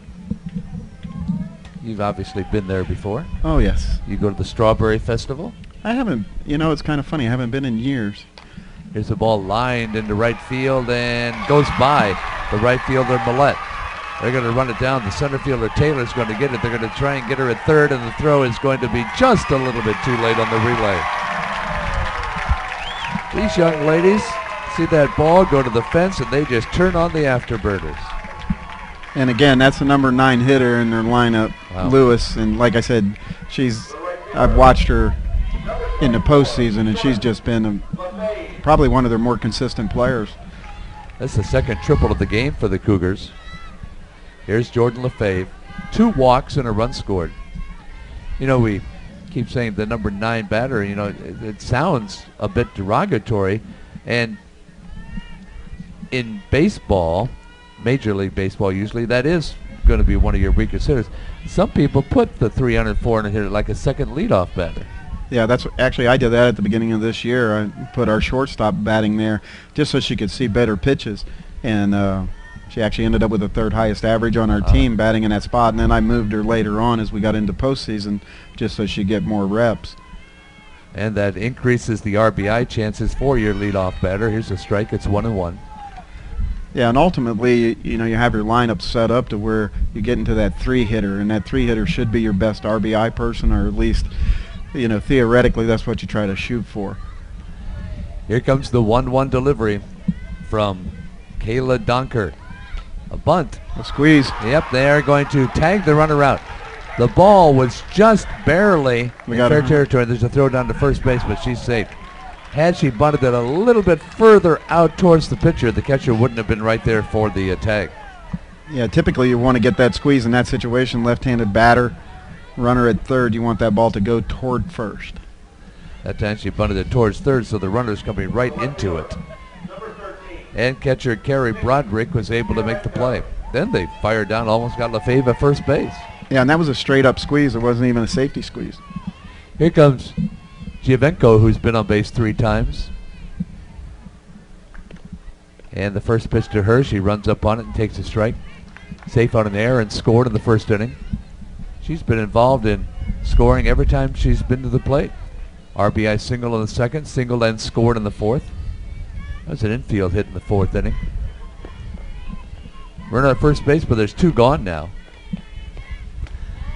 And the throw down to second base goes into center field on the delayed steal. Catcher Broderick caught by surprise. Shortstop actually was caught by more surprise because she didn't cover. And Lefebvre goes into second. You know, getting back to that suicide squeeze, I guess, when you're up 6-0 in the 5th inning, you have the luxury of trying some trick plays like that. Well, yeah, and exactly. And then the biggest thing you're trying to do there is get another run and try to even make a further distance between yourself and, you know, Mandarin at this point. And Durant knows that they've come back from bigger leads. Here's the pitch, and it's down low. Giovenko with an opportunity to drive in another run. Yeah, they've already had the Strawberry Festival this year. It's every winter, early spring, right around there. There's a strike called. You know, that's what we should do next year. We should get together, go Okay. over, and we'll do the thing where they chase the pigs. Oh, they do that? Yeah. Greased pigs? Yeah. Really? Yes. Yeah, we could do that. Oh, my. I'd kind of like that, to tell you the truth. I was going to do it as conditioning for my players. It's 2 and 2 is the count. If you catch the pig, do you get like all the pork you can eat or something? Or? I'm not sure what you get. You probably get like a ribbon Here's the pitch, sliced foul. or a big thing of cotton candy or something. Boy, you that'd know. be kind of fun. Yeah, I've Yeah. watched it a couple times that I've been over there, and it's usually kids, you know, they're trying to do it. I'd just settle for some of that best strawberry shortcake that they have. They obviously have very good strawberry shortcake at the Strawberry Festival in Plant City. Yeah, I don't know if they're into that deep, everything like at the state fair from nowadays is deep fried, you know, the deep frying Oh. like Snickers bars Yeah. and butter and There's one fouled away. As long as they have one of those chocolate fountains you can dip the strawberry in. Wouldn't that be kind of nice? yeah, chocolate, what do they call fondues, right? Oh, yeah. Wouldn't that be great? It, of course, is the winter strawberry capital of the world. Plant City, where Durant High School is located. Man, I'm hungry all of a sudden. I wish I had strawberries. It's just talking myself into it. Here's the 2-2 offering. That is a little bit low. And the count goes to 3 balls, 2 strikes. You're talking about a Cincinnati Reds fan, of course. Plant Yes. City is the former home of the Reds. They were there for like 9 or 10 years. Yeah, they actually used to have the state softball championship there. That's right. I read that in the book. It hasn't been that long ago. Here's the pitch. That one is swung on and missed and down on strikes. Goes Giovenko. It's the first time they've got her out. Yeah, she was on base 3 straight times. That's the second strikeout, but the first one since the first batter of the ball game for Kayla Donker. No runs on a hit, no errors, and 1 runner left on base. We now go to the bottom of the 5th. It'll be numbers 5, 6, and 7. That is Reed, Sykes, and Cleghorn. And it is still a 6-0 ball game. And they held the state tournament for 4 years at Plant City Stadium. And let's see here. You guys weren't in it any of those years. No. Palmetto was there a couple times. And they've, I understand they put it up for bid again. So I don't know, you know, they just have, this is the last year on the contract for Clearmont. I'm not sure who else would bid. They kind of like to keep it in a central location, if at all possible, I would think, since, you know, so teams don't have to travel from the Panhandle down to Key West and Yes. and play a tournament game. Yeah, it was actually at Ed Radis Complex in Tampa for a couple of years also. I forgot what years those were. We'll look it up. Yeah, it was, well, trying to think, because I had a bunch of kids I used to go watch that were in the finals that were on my travel ball team. So it was about 2002 to 2005. Okay. Paul Meadow was there too. I was just going to say 7 years ago would have been the last year. That was 2005, so it was pretty good. Yeah, that's right. But your mind just worked like a trap. Oh, yeah. Yeah. Easy math. Yeah.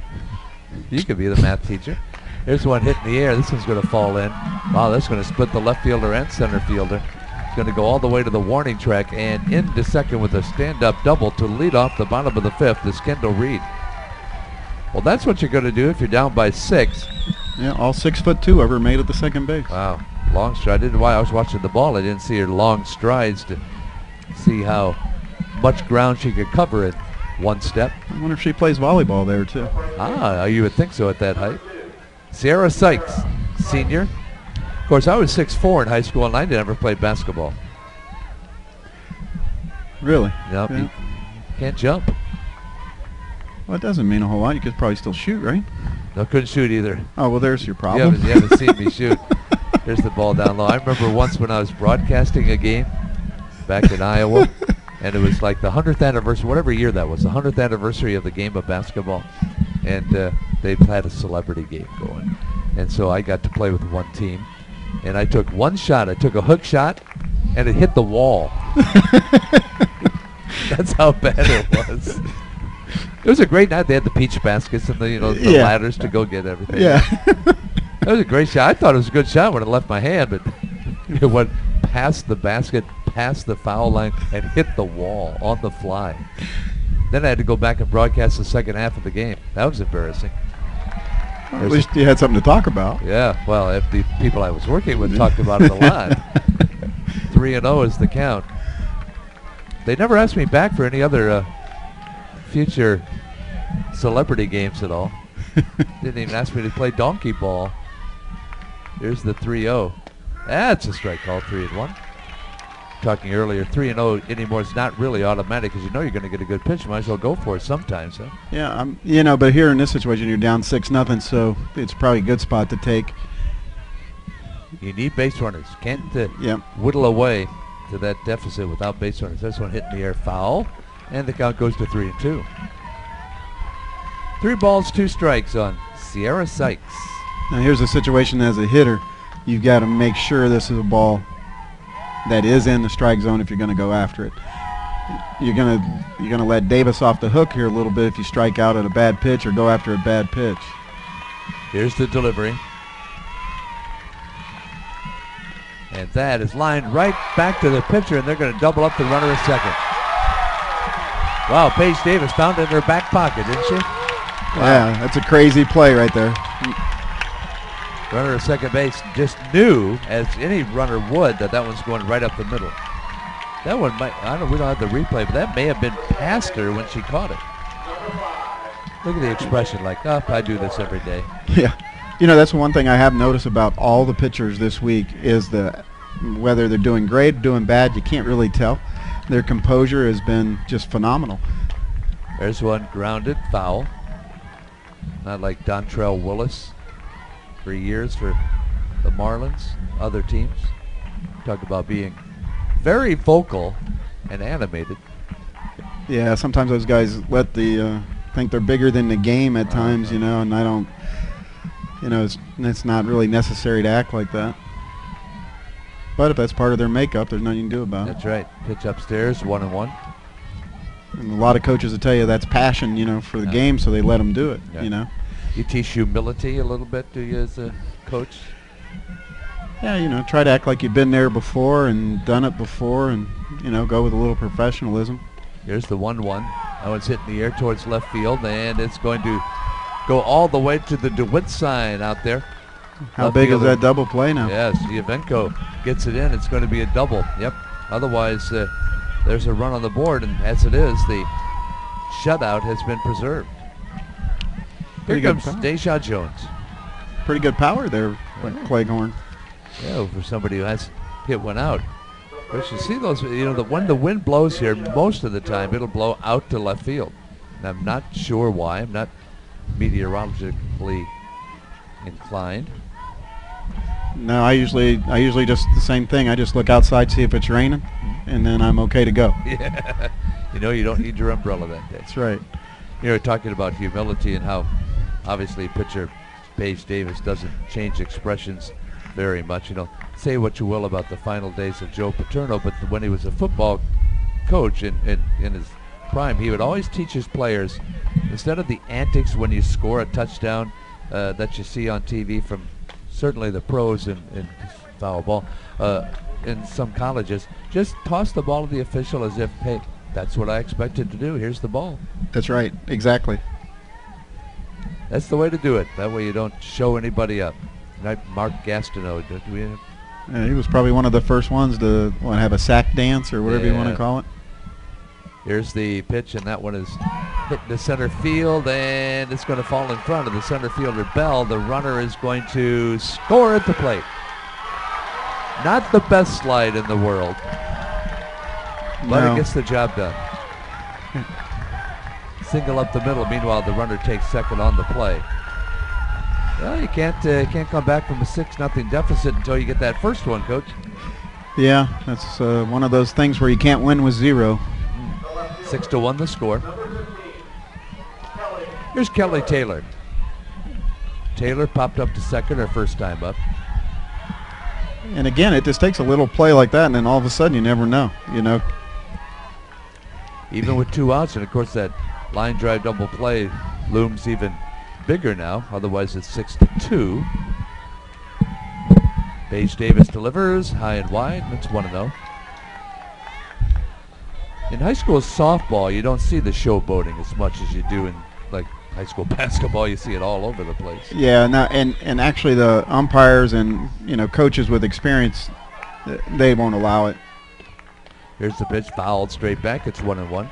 I mean, every now and no then. penalty though, is there? Nah, not really. I mean, the umpires may tell you to knock it off, if you see it. And typically what'll happen is the coaches will curtail it themselves. You won't even have to worry about the umpires getting to it. It's okay to celebrate a really great play or something like that every now and then, but maybe if Paige caught that line drive, maybe to make a gesture or flip the ball in the air or something like that, that's a little uncalled for. Yeah. And of course they don't tolerate the taunting and stuff like that. I mean, sometimes you do see it in a very emotionally charged game, but not very often, actually. 2-1 the count. I've never really run into it in all the years I've coached. I mean, you hear about it. Well, another nice play made by Paige Davis ends the threat in the bottom of the 5th inning. 1 run. There were actually 3 base hits, 2 extra base hits, and only 1 run scored. No errors and 1 runner left on base. Now we go to the 6th inning for batters 3, 4, and 5, Tidwell, Dean, and Colding. And it will be Kayla Dunker, the one that she's facing. Well, we're going to crown the last 2 champions tomorrow.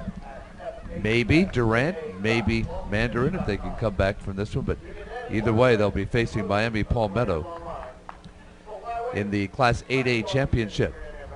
Other champions we've already crowned this week in Class 1A. Lafayette beat Jay. Class 2A, Grandview Prep beat Pine Castle. Class 3A, American Heritage beat Bishop Snyder. 4A, it's going to be Florida High against Gulliver Prep tomorrow in the 4 o'clock game. 5A champion already has been American Heritage over Bellevue.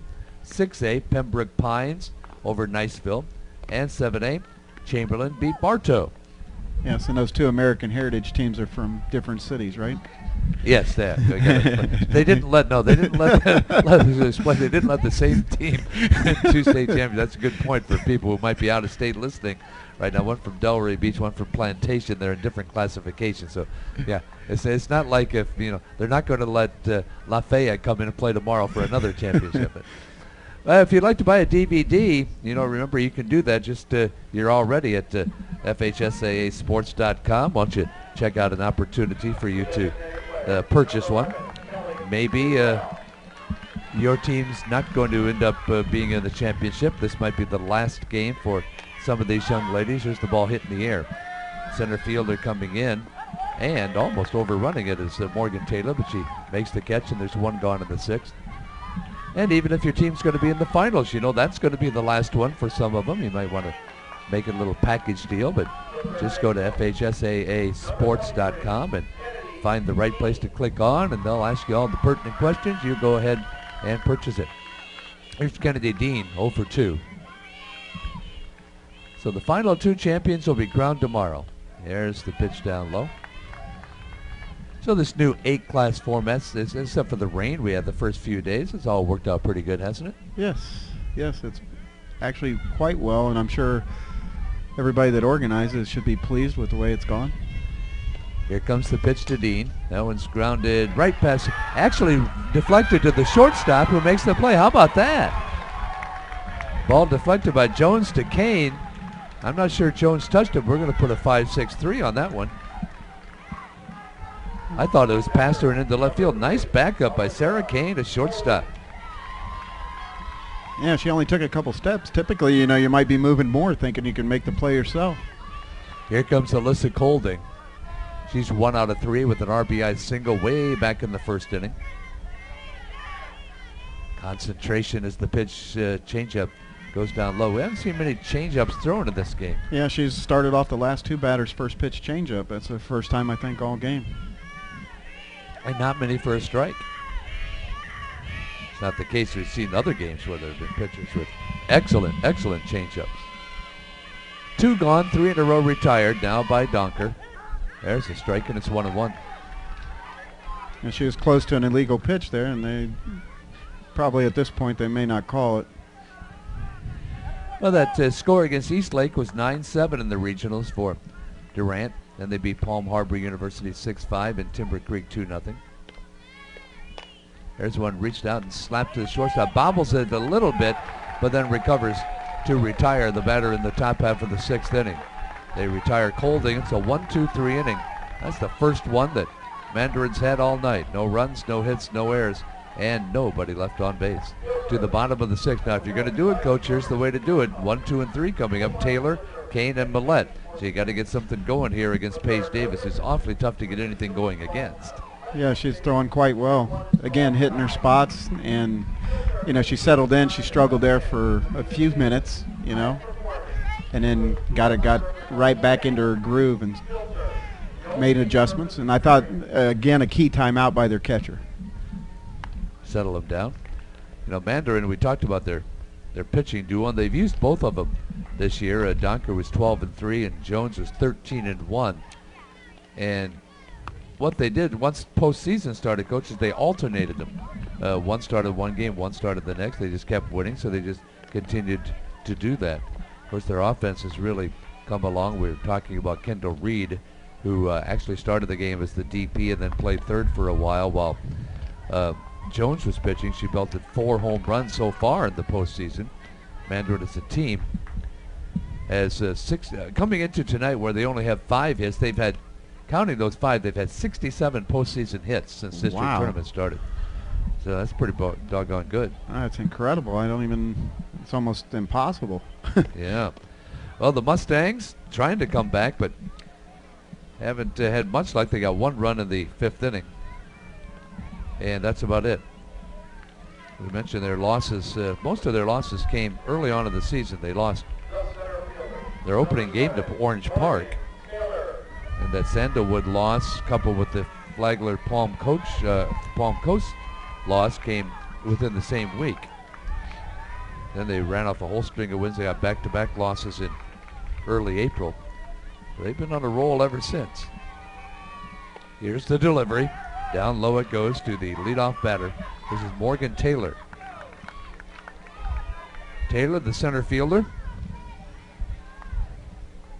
0 for 2, couple of balls hit in the air. Pitcher is Paige Davis. As you see the batter there, intense, concentrating on the next delivery by Davis. That one misses low, and it's 2-0. Here's where you really have to be patient. You only have 2 more innings. You're down by 5. You really need base runners. You don't need home runs right now. You need somebody on base. Any way you can get there. Yeah, you want to put pressure on the defense, and anything can happen at that point once you start putting pressure on them. We've seen some excellent infield play mainly this whole week, but the old adage of put the ball in play because you never know what's going to happen, that still holds true. And especially on this field, because I think this field's kind of hard. There's one down low. It's now 3-1, so that's what you got to do. And if you're Morgan Taylor, you might want to take another strike just in case. Yeah, I think if she walks her, you'll probably see a timeout by the coach, I would guess, just to make sure they get the right focus. Davis hasn't walked anybody yet. There's a single up the middle.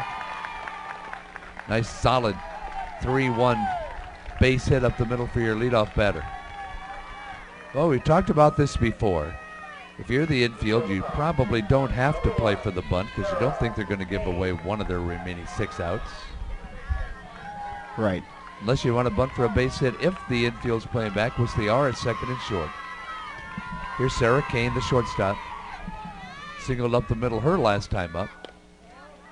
She'll miss outside on that one, will Paige Davis.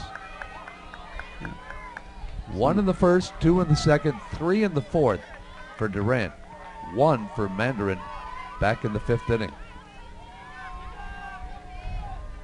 Here's the 1-0. That was hit in the air towards center field. Drifting back and making the catch is Bell. Actually gave that one a pretty good poke. Yeah, it's hard to get the ball on the ground with Shannon Bell in the outfield. She just covers so much ground, just a great glove. Center fielder's the captain of that outfield. I mean, we saw in the noon game today where the center fielder came over into right field and a collision and the ball dropped. In most cases, the center fielders should take anything they can get to, I would think, except in that play today when it was directly to right field. Right, I think she abused her captain powers at that point. But they should be the ones to take charge. Definitely. That's why you see the, Willie Mays, Joe DiMaggio, and Mickey Mann, all those center fielders, all the ones that are going to be great, or Kirby Puckett, people like that are going to take charge. Here's one hit in the middle, and that's a base hit. And the runner is going to stop at second as Shannon Bell brings the ball back in. So a 1-out single up the middle for Abby Millette puts runners at first and second with 1 gone.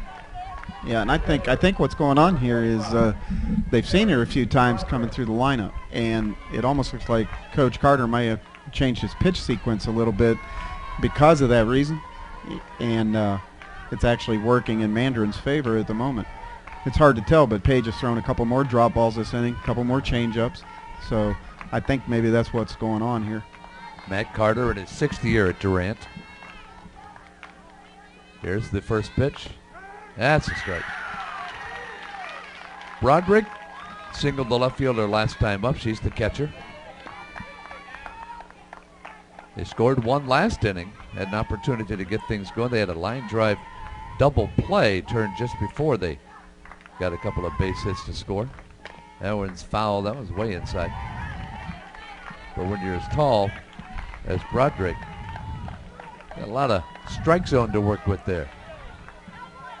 Yeah, and that's, could be a disadvantage, but typically, only maybe on a borderline pitch where you think it's, could be higher, could be lower. We're at the National Training Center, Clermont, Florida, just outside of Orlando. Here's the delivery, and it's up high.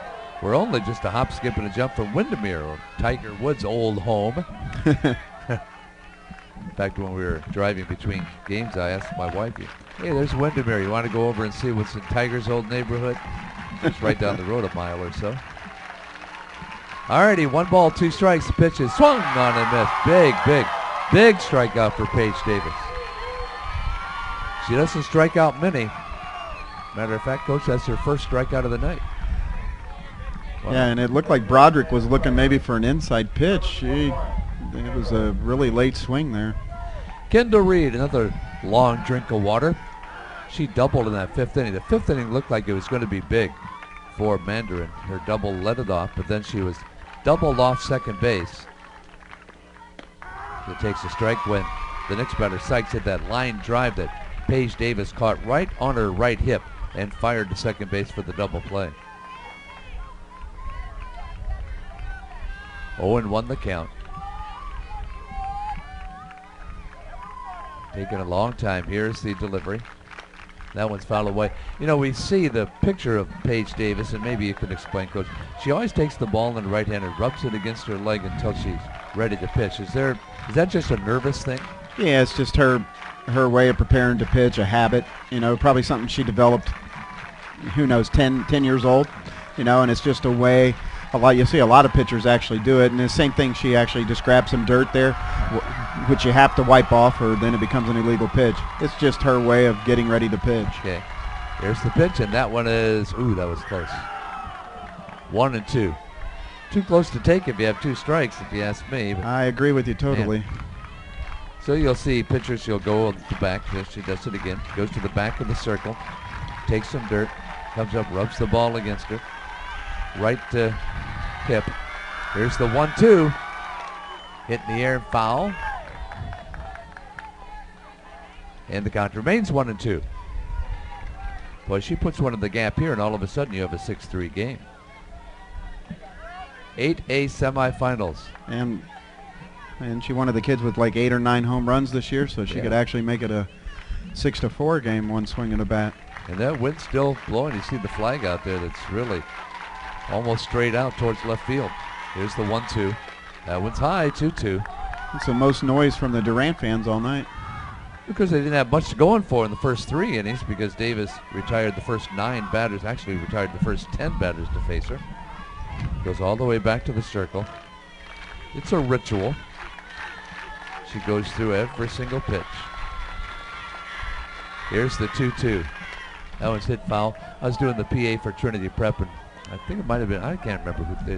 There's so many games that they all seem to run together, but there's one player on a team that went to a ritual. She was a left-handed batter. She'd come in, she would go to the edge of the batter's box, kind of rub out a little bit, then jump up and down 3 times, and then step in, do a sweep with the bat all the way around home plate, like you're stirring a cauldron or something, and then step in and every pitch you do the same thing. 3 jumps and then run back in.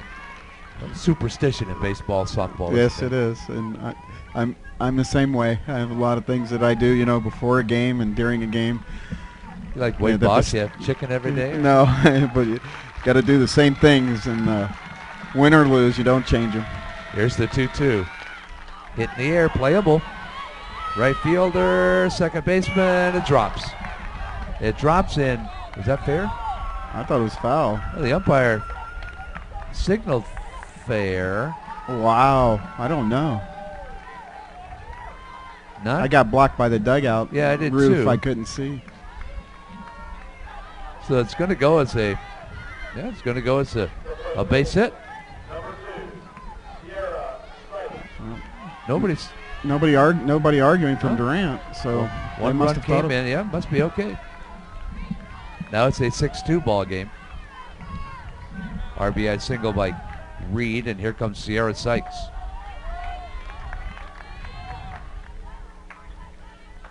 Sykes takes the first pitch for a ball.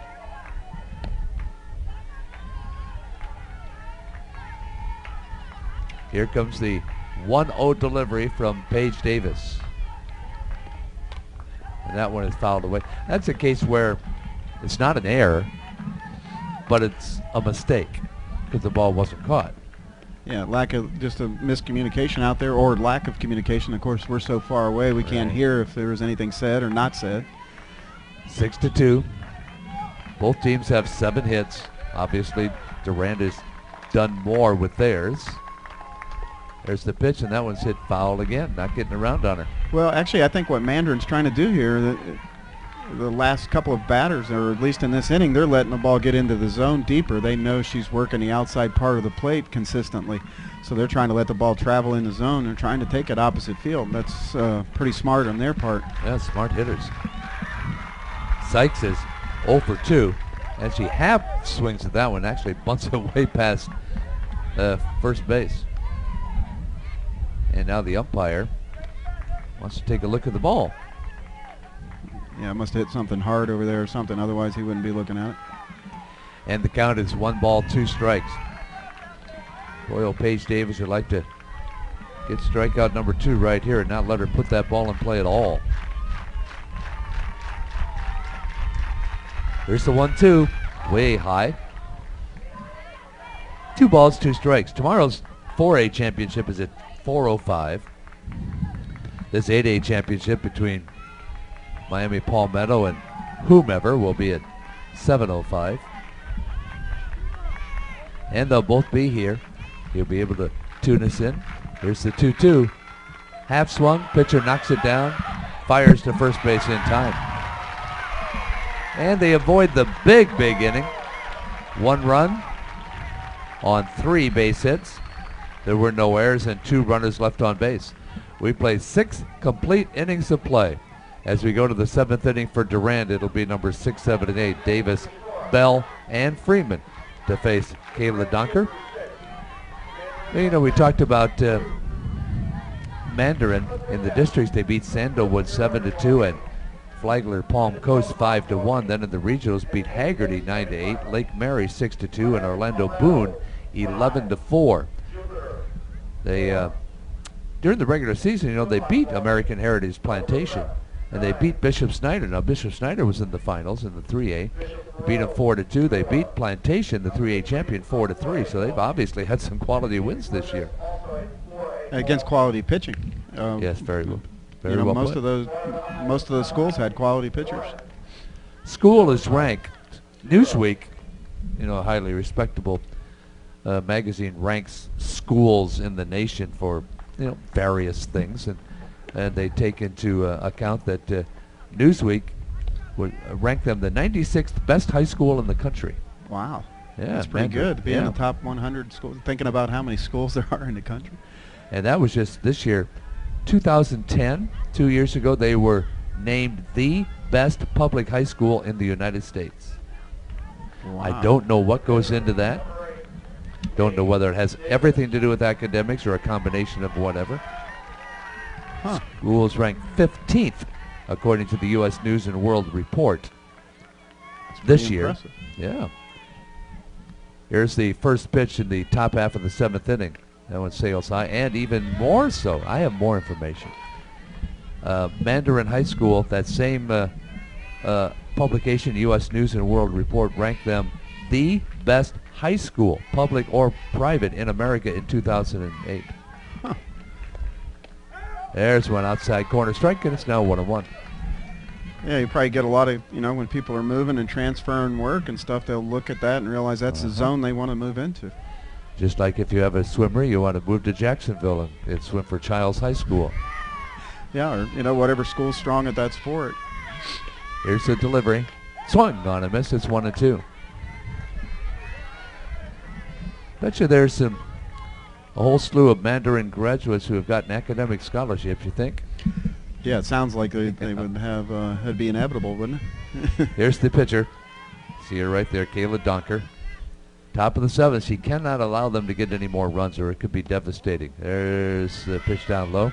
Catcher was trying to sell it again. I got a kick out of that.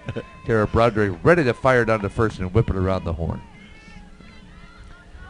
And the count's at 2 balls. Actually, it's 2-2. 2 balls, 2 strikes. Yeah, they're checking it, and he's got to ask for help. He's not even sure. Yeah, the umpire's going to ask the third base umpire. You know, that's one thing that a lot of fans might not realize. All 3 umpires, in this case all 3, carry indicators for this very reason. The home plate umpire loses track or maybe hits his indicator one time too many and gets confused. He has to ask one of the umpires what the count is. There's one fouled away. And I think for the Final Four, they have an official up here also. Oh, do they? That keeps score. And there was a play last night in the game where with Bartow and Chamberlain, and a Bartow runner was on their way home, but they made the third out at third before the runner touched home. But the plate umpire said the run counted. Here's one slapped into center field, caught on the run by Morgan Taylor. 1 gone in the 7th inning. But with that official up here having a bird's eye view, he could have overruled that. That's what's referred to as a timed play, Correct. where the runner, if it's the third out, made it any one of the bases, If it's made before the runner crosses home plate, they don't score. But obviously, if the play is made after, then the run does count. There's a strike called against Shannon Bell. Really, there's a lot of softball / baseball. Looks like an easy game, but it's very complicated rules-wise. So many things can happen that here's one hit in the center field again. This one's going to fall in for a base hit. But and really, after all these years, they've been playing this sport for 100 years or more, 150 probably. And there's still things not covered in the rule book. Yeah. That's why they have that general rule that the umpire can rule on anything not specifically covered in the book. Yeah, and they're constantly changing verbiage in the rule book each year. It's a lot of stuff that comes up. It's one of the things on the video test that I was talking about. They'll put in their verbiage that they take out or change how it's done. Here's the pitch. That's a strike called. That's the 10th hit of the ball game for the Cougars. They lead us 6-2 in the top of the 7th inning. Brooke Freeman, 1 out of 3. Singled and scored in that 2-run second inning. That one's hit straight back, and the count goes to 0-2. I wouldn't be surprised to see Bell take off here and try to steal second here at some point. If this, maybe not on an 0-2 count, if this count was a little different, they might be doing it here with this batter. This is the number 8 batter in the lineup to face Kayla Donker. Now they're pitching out. There's the slap at the shortstop who throws to second, and they just barely do get the runner there with the second baseman covering. 2 gone in the 7th inning. And here comes Peyton Lewis. Do you ever think on a weekend, since you're not that far away, of bringing your team over just to watch some games and see what some of these teams are doing? You know, the kids, it's hard to, you know, high school kids, some of them would love to do it, and then you got a good portion of them that wouldn't. Here's the pitch. That one backs her away from the plate. It's 1-0. 1 ball, no strikes. Pitcher of record actually is Donker. She was the starter. And she faced 2 batters is all. But the second batter she faced eventually came around to score the first run, and they've never caught up. So she is the losing pitcher of record at this point, and would have been even if she hadn't kept come back in to pitch. True. Yep. 2-0. Actually, Deja Jones, well, they've each given up 3 runs. I was going to say gave up more runs, but they each gave up 3. Delivery up high, and it's ball 3. You hear it. You can even hear it in our headphones because of the microphone that we have down there. That she slaps her leg whenever she pitches. That's just a nervous habit. I mean, it's not anything that helps her, does it? Well, actually, a lot of pitching coaches, when they're young, they teach them that for their release point. It's just one of those things they do to start their motion, and a lot of pitchers, you'll see a lot of pitchers doing it. I've had kids that when we used to play in shorts, they would hit their legs so much they would actually have cuts, and they would actually be bleeding. Wow. And once we went to pants, that, you know, solved that a little bit. Donker will do that, if you'll see on the screen, with her glove on her left leg. There's ball 4, and down to first base trots Peyton Lewis. I don't know if we can get a shot of that next time she pitches to LaFave, the leadoff batter. You know, there's your number 9 batter. She's been on base 3 times. Yeah, she's a tough out. So if we can see right there, Donker getting ready to face LaFave, who's been on base a couple of times with walks, also scored a run. Number 24, the senior right fielder. Looking to get some extra runs here in the top of the 7th inning. Kayla Donker. Yeah, timeout's called. Yeah, I think the batter asked for time. It's taking a little long. They were probably trying to go through a sequence of signs or maybe set up a defense, and it's taking too long. Here comes LaFave. 448 on the year. Swings and misses at that one. Again, we reiterate about timeouts. All the batter can do is request it. And the home plate umpire does not have to grant it. If he feels the pitcher, like right now, is about ready to deliver, you're not going to allow the timeout, but you can't call timeout as a batter. Correct. Yeah, you just ask for it, and if the umpire grants it, you get it. And a lot of times that umpire, if, like in this case, if Donker has already got her hands together, her motion has started in any way, shape, or form, he will not grant it. Or if he feels she's about to start in his judgment, he won't grant it. Like if she's on the rubber like right now? Yeah, and he feels that she's just getting ready to pitch, like that, just before that moment, he won't do it. There's one that misses outside, and it's 1 ball, 2 strikes. You see it more in baseball, batters calling timeout because the pitcher's in the set position. It just takes too long looking at the runner. Right, and the reason they do that is they're trying to freeze the runner so that runner can't get a big lead. And the batter asks for timeout to reconcentrate. There's one fouled away. It's 1-2 remains. It's a good changeup. A little up, but a good changeup. Top of the 7th inning here at the National Training Center, where the noon game today went a little long. And of course, when you schedule 4 games in one day, that makes every other game start a little late. So we're running a little late here this evening. Yeah, it messed up my eating habits. Did it? Yeah. Well, you have to have a big meal when on your way home.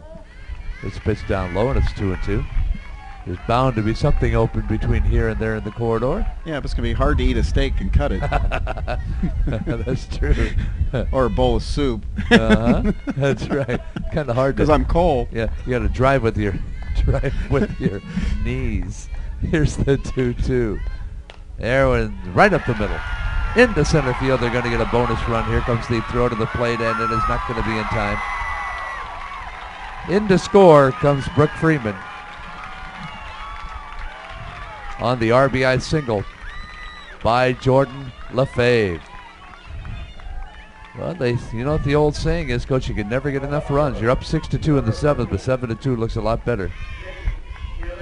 Yeah, that's, now you're away from, the old cliche, a grand slam can't tie or beat you. Yep, that's an old coach. Well, Yeah. a coach from a while ago, I should say, that told me that. That 5-run lead is just 4-run, you can tie it in one swing, but 5 runs, nope, can't do it.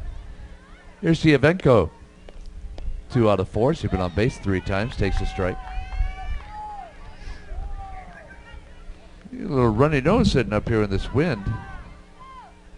Us Floridians just, once you hit 70, you start getting chilly.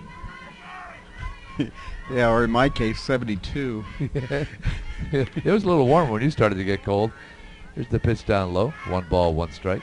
Yeah, it was probably 78 when I started complaining I was cold. Well, when the day started, it looked like shorts was going to be the norm of the day, but you can see some people around here with their blankets and things. Here's the pitch, and that is slapped towards the third baseman. Past her, and an infield base hit is going to load them all up. Deja Jones kind of misplayed it, but it went by her to the shortstop. And Giovenko has 3 base hits. Here comes Kelly Tidwell. Tidwell's 1 out of 3. RBI single in the 2nd. Bringing in the whole outfield and everybody to the mound meeting. Wow, that must be really serious, huh? They're not going to make a change, are they? No, but the plate umpire's not going to let this go on too long. Do you have a set time when you can be out there before he, like right now, he's walking out there? Not really. It's, again, he'll decide on if, this is just a ploy or it's actually a meeting. Because you have to sit there and listen, or what? Yeah, he'll come out and say, hey, let's speed it up or let's move on. And us veteran coaches, what we'll do is we'll let the kids call a timeout. I'll let that break up, and then I'll call timeout. And that's usually if I'm not happy with the strike zone. I won't. Yeah, takes off the umpire, doesn't it? Yeah, I won't argue the strike zone. I'll just do something like that, just to keep them that far away from their hamburger at the end of the night. Here's Tidwell. Bases loaded. There's a strike call. You're nasty. Yeah, we had a game quite a few years ago, and it was really cold. I mean, it was probably 38 degrees, and I go out in the first inning, and I tell the umpires, I said, hey, look, you're going to throw me out of the game here soon. I'm just letting you know to be ready. And they said, oh, no. If we're staying, you're staying. There's the pitch. That'll be down low, 1-1. And I said, well, what if I just make such a scene that you have to throw me out? And they were like, it doesn't matter. You're staying. I know that's, kind of lighten the mood, but if you do get, do coaches have to get suspended for a game? Yes. Here's the ball hitting the center field. And the catch is made, and the bases are going to be left loaded. As we find out in the top of the 7th inning, Durant came up with 1 run on 3 more base hits. They have 11 hits. There were no errors and a whole slew of people left on base. Let's go to the 7th inning, bottom of the 7th, 7, 8, 9. Leghorn, Jones, and Taylor. It's do or die time. You need 5 to tie, 6 to advance to the championship game. It is a 7-2 lead. Kelvin F. along with Mike Estes, and we'll be back tomorrow as well for the 4A championship at 4 o'clock, the 8A championship at 7 o'clock. Want to make sure that we thank all the production people. They're standing out here in the wind and the chilliness, except for the people in the truck who seem to be enjoying the good life. They're in there out of the wind. But they do a good job in providing all of this, and I want to remind you again about the DVDs. Now, you might want a memento of your daughter, your granddaughter, your niece, whomever might be out there, close friends. Buy some DVDs and so they can remember their trip to the Final Four. Go to FHSAAsports.com. You're there right now listening to us. There's a spot there where you can buy the DVDs of this and any of the other 23 broadcasts that we've had all week long.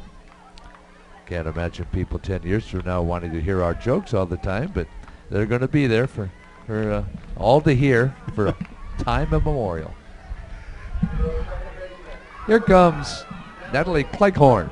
She doubled and scored back in that 5th inning. 1 run in the 5th, 1 run in the 6th. That's been it. It has been all Durant up until that point. That one will miss outside. I'd like to point out, Kelly is talking about I've never been thrown out of a game. Oh, so you tried. Yeah, I've tried. Trust me, I've tried. You think there are coaches that do something like that to fire up their team? Oh, sure, yeah. No, we're just didn't have time to elaborate in the top of the inning because the ball was hit to center field, but you were explaining about you do get suspended for a game? Yeah, you have to, it may be more than 1 game now, but I know you get fined and you actually have to view a anger management video. Oh, really? Yeah. With Adam Sandler and everything, huh? There's a ground ball to short. Cuellar has it over to first base, and there's 1 gone in the 7th. And here comes Deja Jones. Deja Jones, a RBI single in that 5th inning. Yeah. Players, is it the same thing? They have to sit out 1 game? Yeah, and they also are subject to the fine. Oh, the player, really? Yes. Oh, here's the pitch, and that is grounded right to shortstop. Cuellar. Nope, that was not an instant replay, although it looked exactly like the play before it. Look at the smiling face. They're ready for 1 more out, aren't they? Here comes Kelly Taylor. Mandarin better do something quickly or they're all going to go home. For their trip to the Final Four, a fond memory. Well, we should find out shortly where next year's state softball championships will be held. This is a nice facility here. Here's the delivery.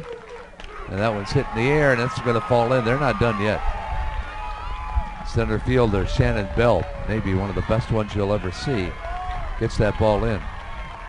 2-out single. Well, it has happened in the past. It doesn't happen very often where you get a 5 or 6 run rally with 2 outs and nobody on in the 7th, but it has happened. That's the great thing about this sport, isn't it? It's never over. That's right. That's why you play every out and every inning. There's no time limit. Theoretically, you can bat until God decides to end the whole thing. Here's the 7-2, or the first pitch in a 7-2 game, and a strike 1 called. This is the top of the order, too. This is Taylor, who singled and scored in the 6th inning. There you see Paige Davis ready to deliver, trying to get the victory. Well, we saw Pinecastle the other day, one pitch away from winning. And all of a sudden you look up and you're losing, and then you lose the game. That's tough. That's so tough. It could happen, and it could happen here. Here's the delivery. And that one's going to be hit to third. And safe. Oh, she picked it up in time.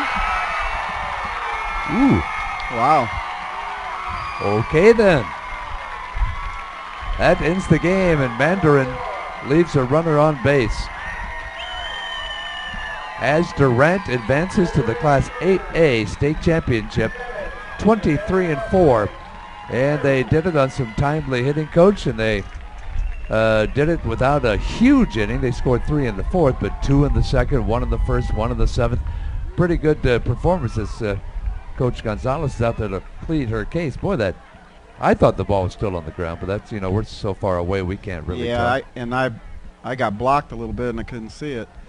I should have looked at the monitor, but as a coach, I end up watching the game instead of the monitor. Yeah, now Coach Gonzalez is walking away, and nothing's going to be overruled.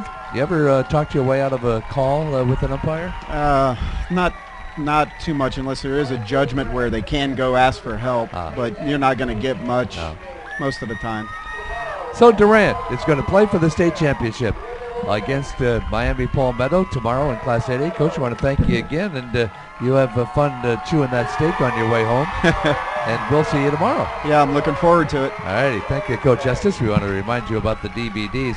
If you want a DVD of this broadcast to see what happened again, go to Florida High School Athletic Association Sports, FHSAA sports.com, and order as many as you would like. Our thanks to the people in the truck and the people on the camera crews as well. Thanks to Coach Mike Estes. We will see you tomorrow for 2 state championships crowned in Class 4A and 8A. Here is Durant. Final 7 runs, 11 hits, no errors, while Mandarin had 2 runs, 9 hits, and 2 errors. And that's going to do it from the National Training Center in Clermont.